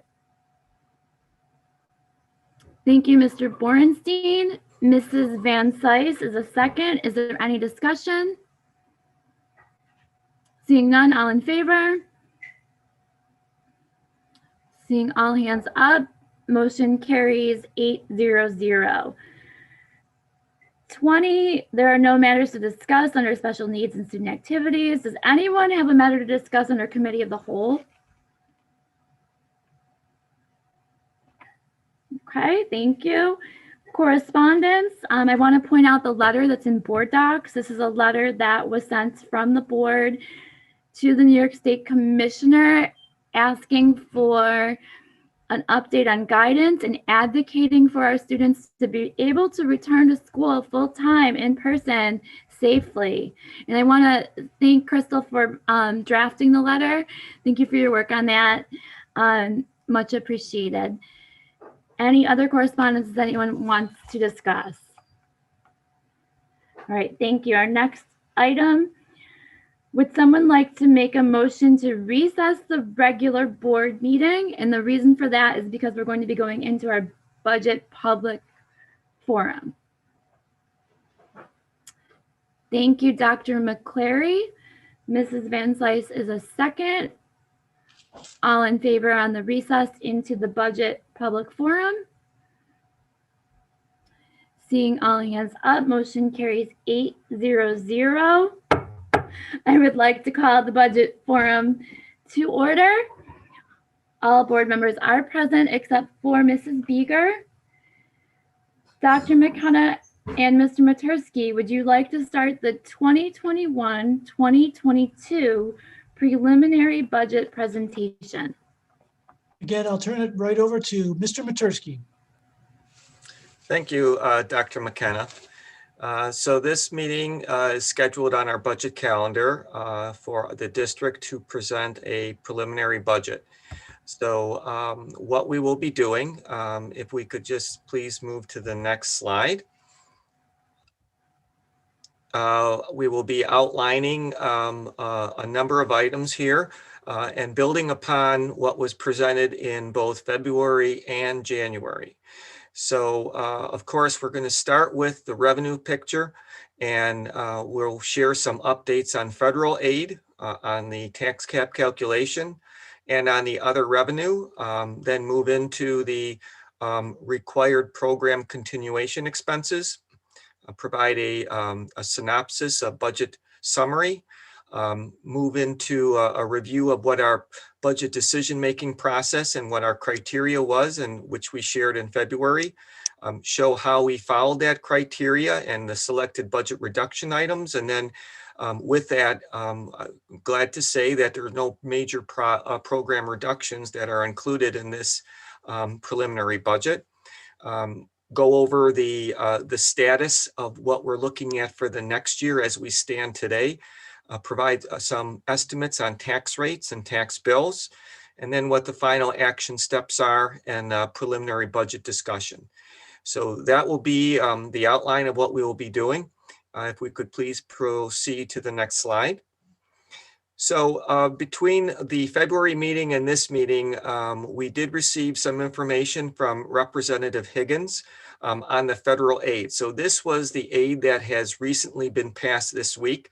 Now this number may change. I want to start with that, but based upon what he provided to us, Williamsville Central School District is allocated $3,417,000. That I believe is still not actually passed by Congress. I think it's in the House again, but it should be passed within the next 24 hours. So with this additional federal revenue, I wanted to show how that changed from what was presented in February.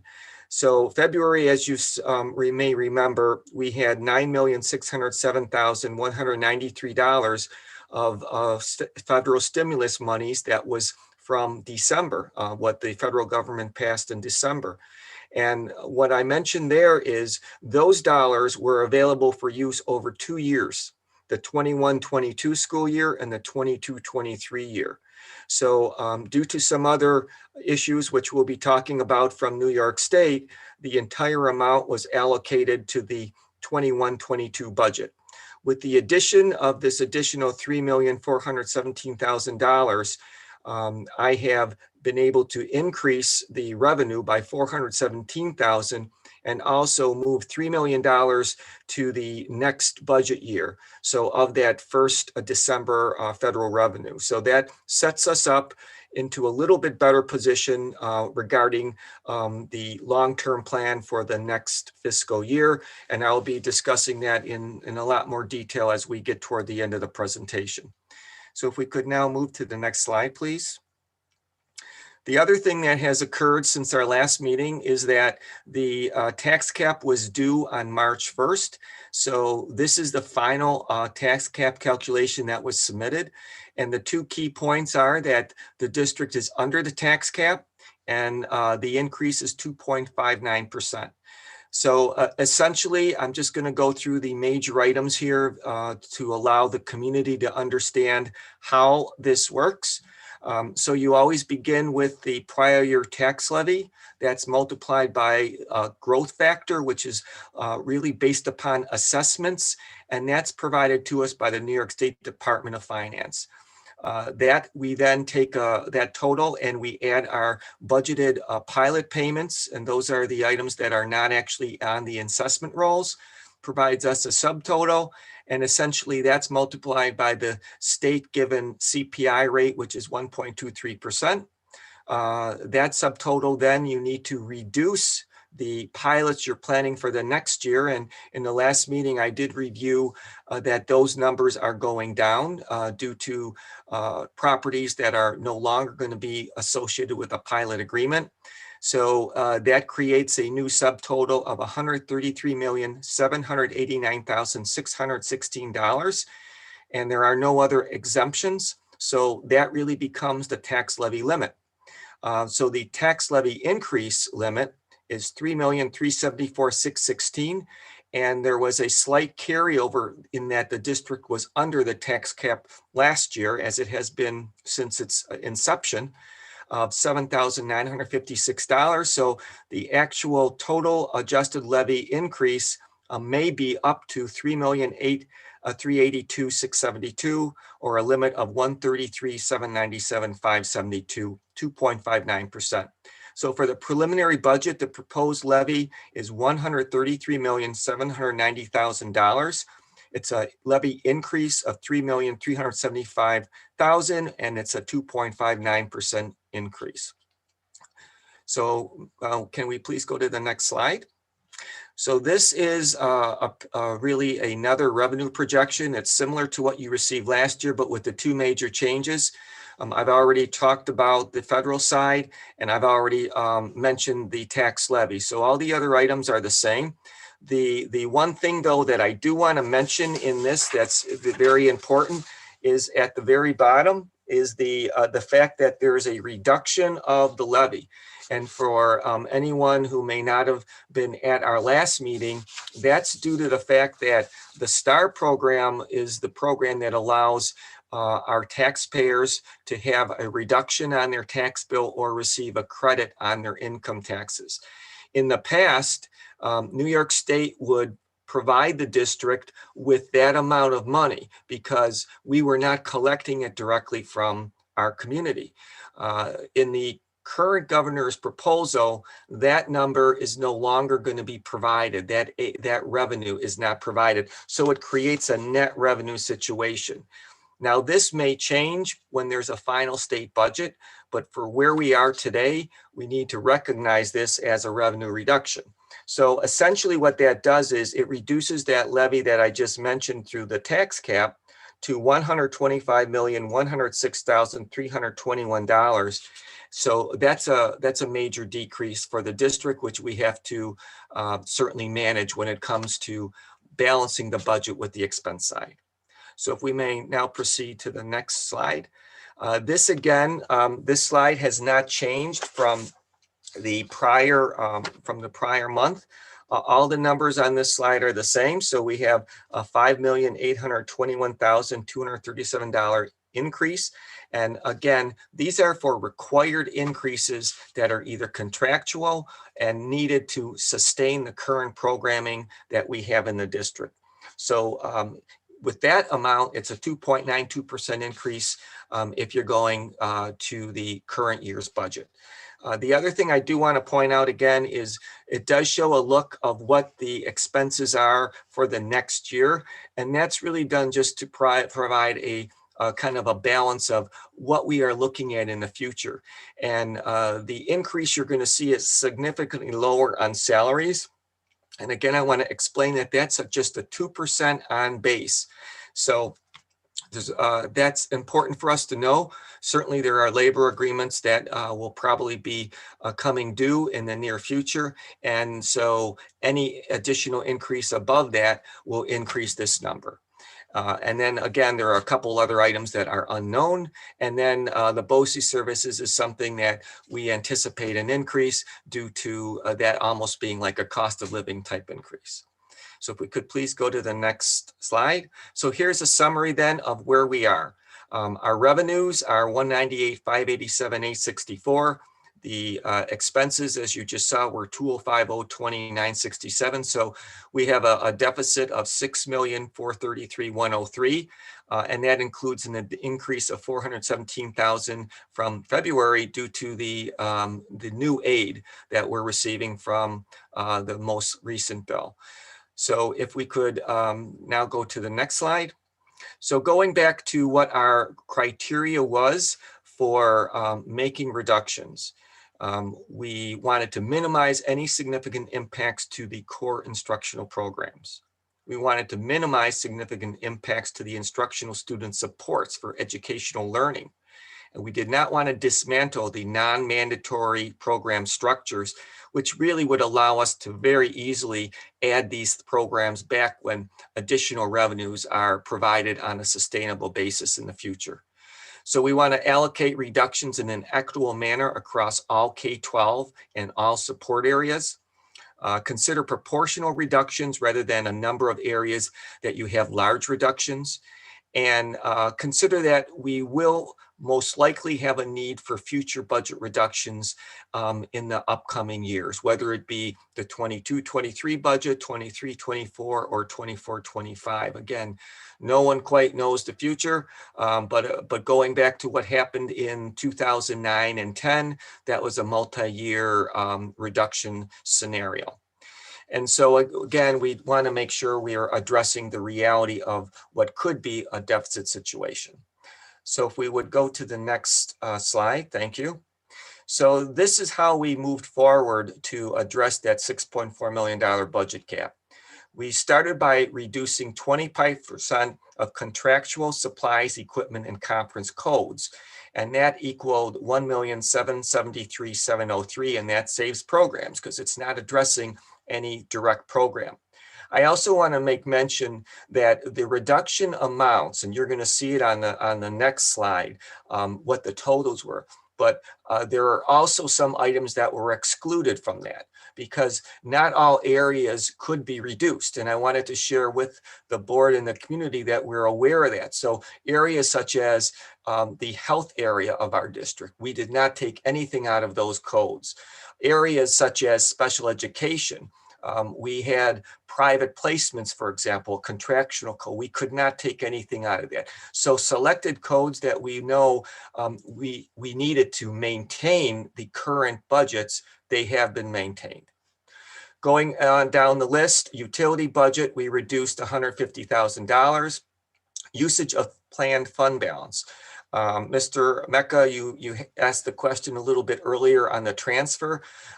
So this $1 million is being removed from the budget, and it's from a number of codes throughout the entire budget where there have been some fund balance plans from the expense side. And again, the revenue side is not, but this is a better way to manage and use fund balance. Reduce the bond anticipation note payment by $200,000. 25 teacher retirements resulted in $1.4 million of savings. We go back to the December staffing report that the board received.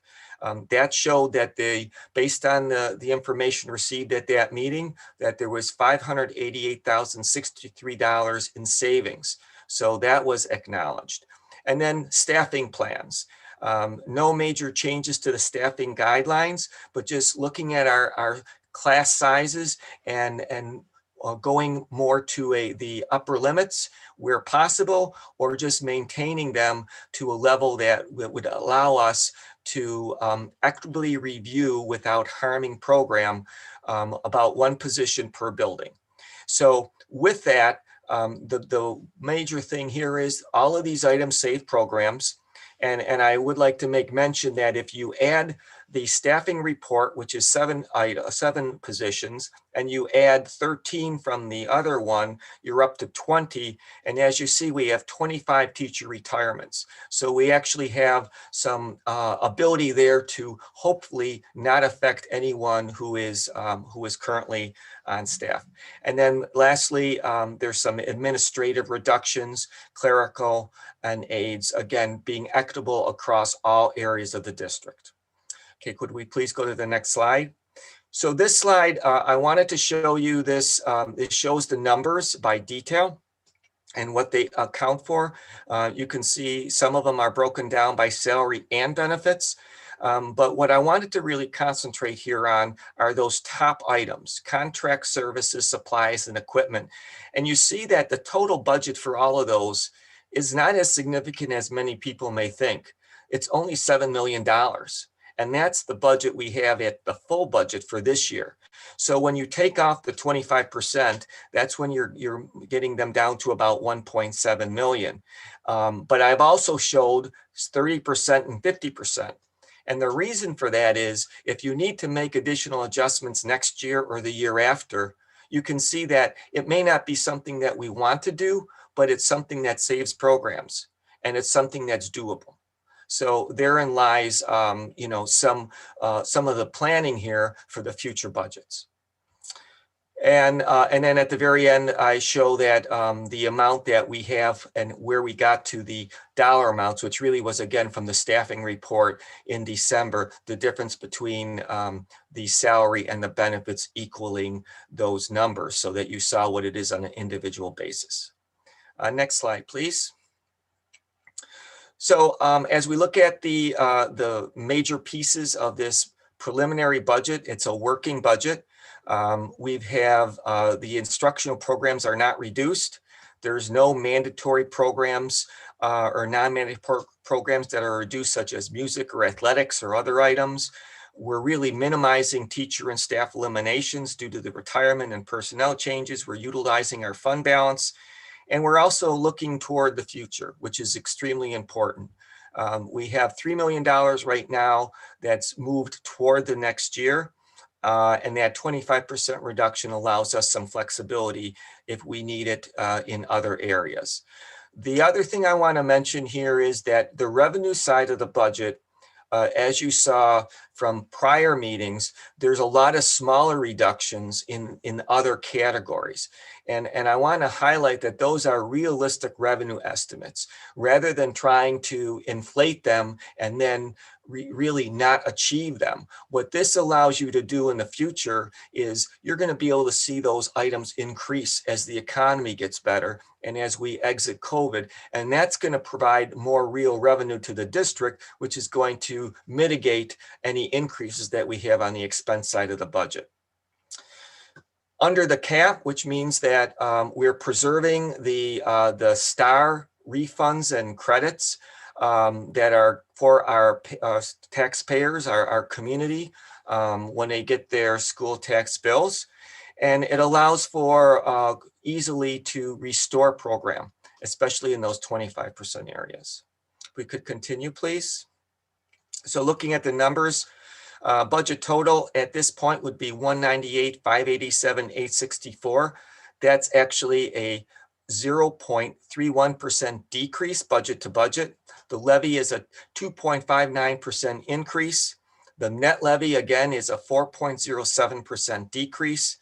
And the tax rate with this budget and levy increase is $18.04, or a 2.59% increase.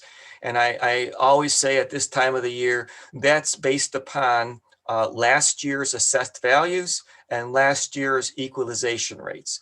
We normally do not get that information until July. So right now it's using last year's rates. So as we go forward, you know, there's two major things again, I mentioned in the last meeting, and I want to mention them again. Certainly, New York State school boards mentioned the idea of a funding cliff. What happens when the federal aid may go away? That we still has to be on our calendar for the future. And then full disclosure, I'm going to say this once again. It may not even be the 22-23 year. It may be the 23-24 year. But I do believe, unless the economy comes back, once that federal aid disappears, that I think that there's going to be a need to make sure you're as close as you can to a balanced budget, so you don't have to do a lot of aid and expense reductions. Next slide, please. So at this time, we always want to provide some information on what a tax bill would look like. And so with this preliminary budget, if you had a home valued at $150,000 using basic STAR subsidy, you'd see a tax increase of $32.46. And if you have an enhanced STAR subsidy, it would be $16.44. Next slide, please. So with that said, what happens if we were to receive more aid? And I'm going to kind of go back to one of the previous statements I had. I didn't reflect on it when I was on that slide, but the governor's budget proposed that they would receive about $6 billion in federal aid. And the reports that I heard is that we're going to be getting about $12 billion. Now, the governor also wanted, I believe, about $19 billion. So it's pretty much in the middle. So I think it's a pretty good bet that we'll be getting some additional aid, but where that comes from and what amount is not going to be determined probably until the state finalizes their budget, which is due by April 1st. But if that were to happen, these were the type of items that I think we need to consider. I think the first thing we'd want to do is to reduce that STAR revenue loss, probably put some toward program and restoring some of the items that we've cut, and also put some to reduce that federal aid amount that can be used for the following year. So some difference there, some combination would be good. And then again, that would also impact retracting the class staffing piece. Restoring the band reduction, that is something that always saves the district money if you can pay a band down before it goes into a permanent bond. That's an interest savings. And so that would be something that I would say would be important. And then going down the list with some of these other items, utility budgets, aid reductions, clerical reductions, and then possibly the last item would be to go back and look at some of those categories that were reduced 25%. So going on a reduction in federal aid, I don't think that will happen, but you just have to go back to the list and look at how you're going to manage it. So before I go away from this slide, I wanted to kind of share a little bit about the future, and that right now where we stand next year, if we would be, even with that $3 million, we'd be about $7 million short next year. That's the 22-23 year. When you add what would be an estimated levy increase under the cap, that would bring you down to about a $3.6 million deficit. And then if you add what would be a reasonable increase in the program expenses like we've seen this year, maybe not 5.8, but less, you're still going to be somewhere around a $7.6 million deficit. And that's considering no new aid and no new federal funding. But that's something that you just have to be aware of as we move forward. Again, always keeping your eye on the future. So the next slide, please. So then where we stand right now, this is a working budget, and I want to emphasize this. In past years, it always has been, but I would say this year more than ever, until we get some additional information from New York State and get those final federal numbers, that's exactly where we stand. We'll certainly receive feedback on the preliminary budget. We'll update any program continuation items if they're warranted to do so, and most importantly, receive the new revenue information prior to the budget work session, which is scheduled for March 23rd, essentially 2 weeks. And then on our calendar, the proposed budget review and approval is scheduled for April 13th, 2021. So with that, budget discussion. Thank you very much, Mr. Matursky. I'm going to start with my board members. So Mr. Mecca. Thanks for the presentation. I think this is a first probably in the 6 years that I've been on the board that we've actually had a budget to budget decrease. So I'm glad you were able to find efficiencies to do that without damaging programs. But the problem is long-term, that's not sustainable. So hopefully our funding sources at the state and the federal government don't continue to decrease and place more of a burden on the taxpayer. I mean, we had a budget decrease, but our tax levy's up 2.59%. That's incredible. We're shifting more of the burden to our taxpayers, and having to find efficiencies, which eventually will run out. So, but I'm impressed with what you've done with this budget. Thank you, Mr. Mecca. Anybody else from the board? Mr. Viscalia? Mr. Matursky, yes, I'm impressed as well of what has been presented. And as I'm reading through some notes, just to clarify, I believe there was an article today of Governor Cuomo speaking on the need for $15 billion, but he was very happy that we were getting $12.6 billion. Just to make us feel a little happier. It wasn't $19 billion he was looking for. I'm just trying to look for the positives here. So that makes me feel better, considering, as you mentioned, there's hope that he could possibly increase state funding. If I'm correct, is that what you just discussed? Am I right? Yes, I think that there's a good chance that we will be getting some additional funding, whether it be adjustments to that STAR deduction or to some of the other aid categories. But I would be hard pressed to think we're not going to have some additional funding before this is over. Okay, thank you. Dr. McKenna had his hand up. I just wanted to mention one quick thing. I know myself and Mr. Matursky, we got a chance to meet with Karen McMahon today, and we're going to be meeting with other legislators throughout the next couple of weeks. And we had a very good conversation today. And I know that one of the areas that we emphasized was the STAR revenue loss. And she was very understanding of that. And I know she's going to, she's going to go to work to try to do what she can, not only for Williamsville, but for our community to get that back. So I know that in the next week too, the board, you guys are going to be meeting with Karen McMahon. I know I'll be meeting with you guys as well. And I think that we should continue to, lobby our legislators as much as we possibly can. And that STAR revenue is huge because that was $8.6 million that we're losing. So if that gets restored, that would really put us on a completely different place budgetarily. So we got to really keep working with our legislators because they're going through this process right now. So I thought it was a very good conversation today that we had with her. Wouldn't you agree, Mr. Matursky? And I know she's going to go and advocate for us and our region. Thank you, Dr. McKenna. Go ahead. Ms. Kazmarek Bogner, thank you. Thanks, and thank you, Dr. McKenna, because actually that was one of the questions that I was going to bring up to Mr. Matursky, because I plan to be attending both of the virtual meetings with Senator Rath and Assemblymember McMahon. Other than the STAR reduction, is there anything in particular that you feel we should be advocating for in terms of the budget?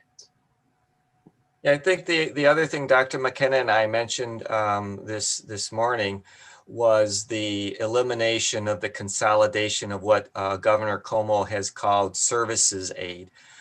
That was a combination of what previously would be categorical aid, and it includes what I see as the two major issues are BOCES aid and transportation aid, because those aids, as I described to the legislator McMahon this morning, they're kind of based upon our operational needs, and they're also based on the consumer price increases that happen that we see around us.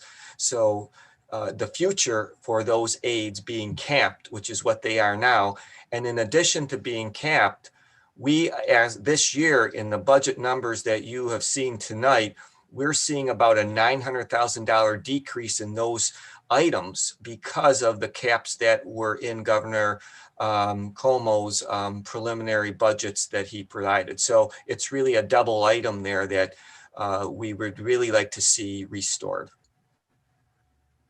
Those two items are close to $10 million for our district. So those very significant. Right. Thank you so much. I appreciate that feedback. You're welcome. Any other questions on the budget from the board?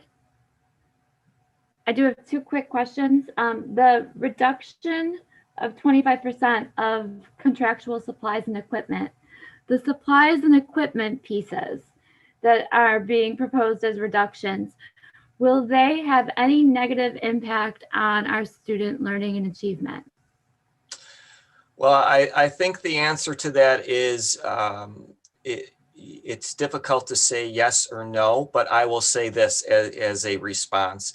Last year and this year, we've restricted the use of the supply budget codes and the contractual budget codes more than 25%. And we have not heard of any major issues, although it doesn't mean that there were not some pain and that is happening. So whenever you're reducing a budget, you are going to feel something. However, I think that I would say that this was a manageable reduction. Okay, that's helpful because to be reminded that there already was some reduction, and then to also have the student achievement presentation tonight in the same night, and to have comparable achievement data from last year and this year, that's helpful to know. So thank you for that.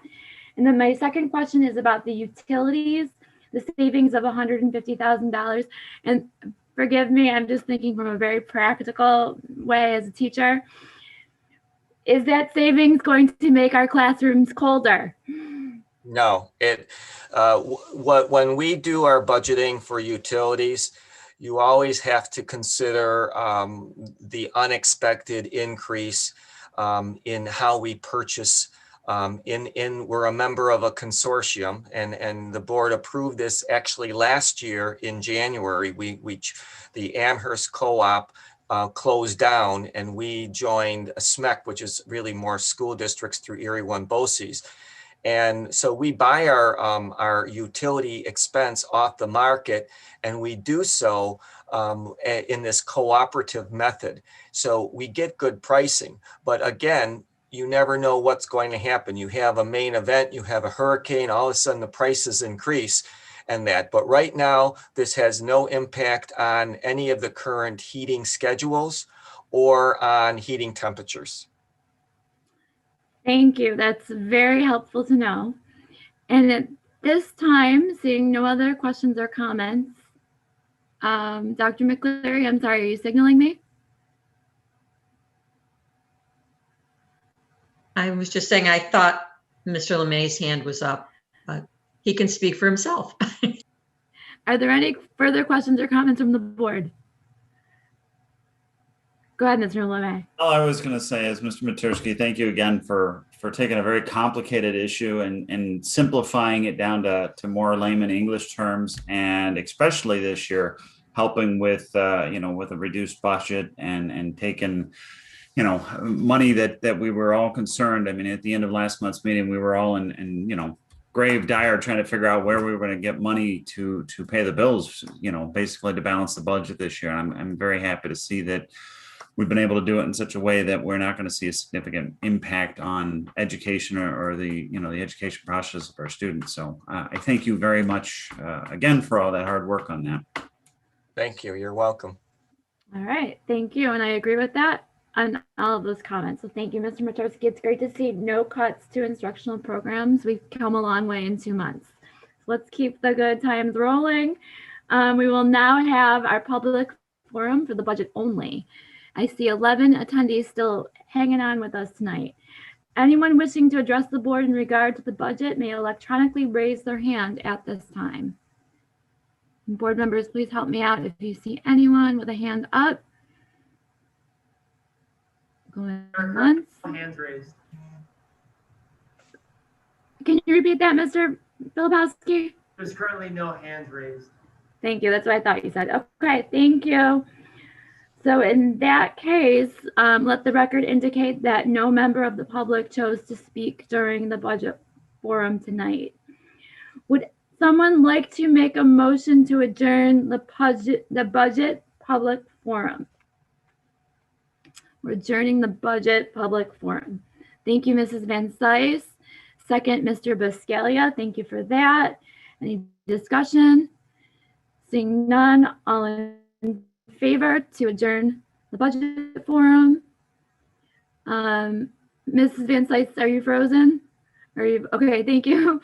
Just double checking. Okay, all hands are raised, so that motion carries 800. Someone like to make a motion to return to the regular board meeting? Mr. LeMay, perfect timing. Mr. Borenstein, my computer's telling me my internet's unstable. Any discussion on that? Seeing none, all in favor? Looking for all 8 hands. Okay, I see all eight hands, including me. So motion carries 800.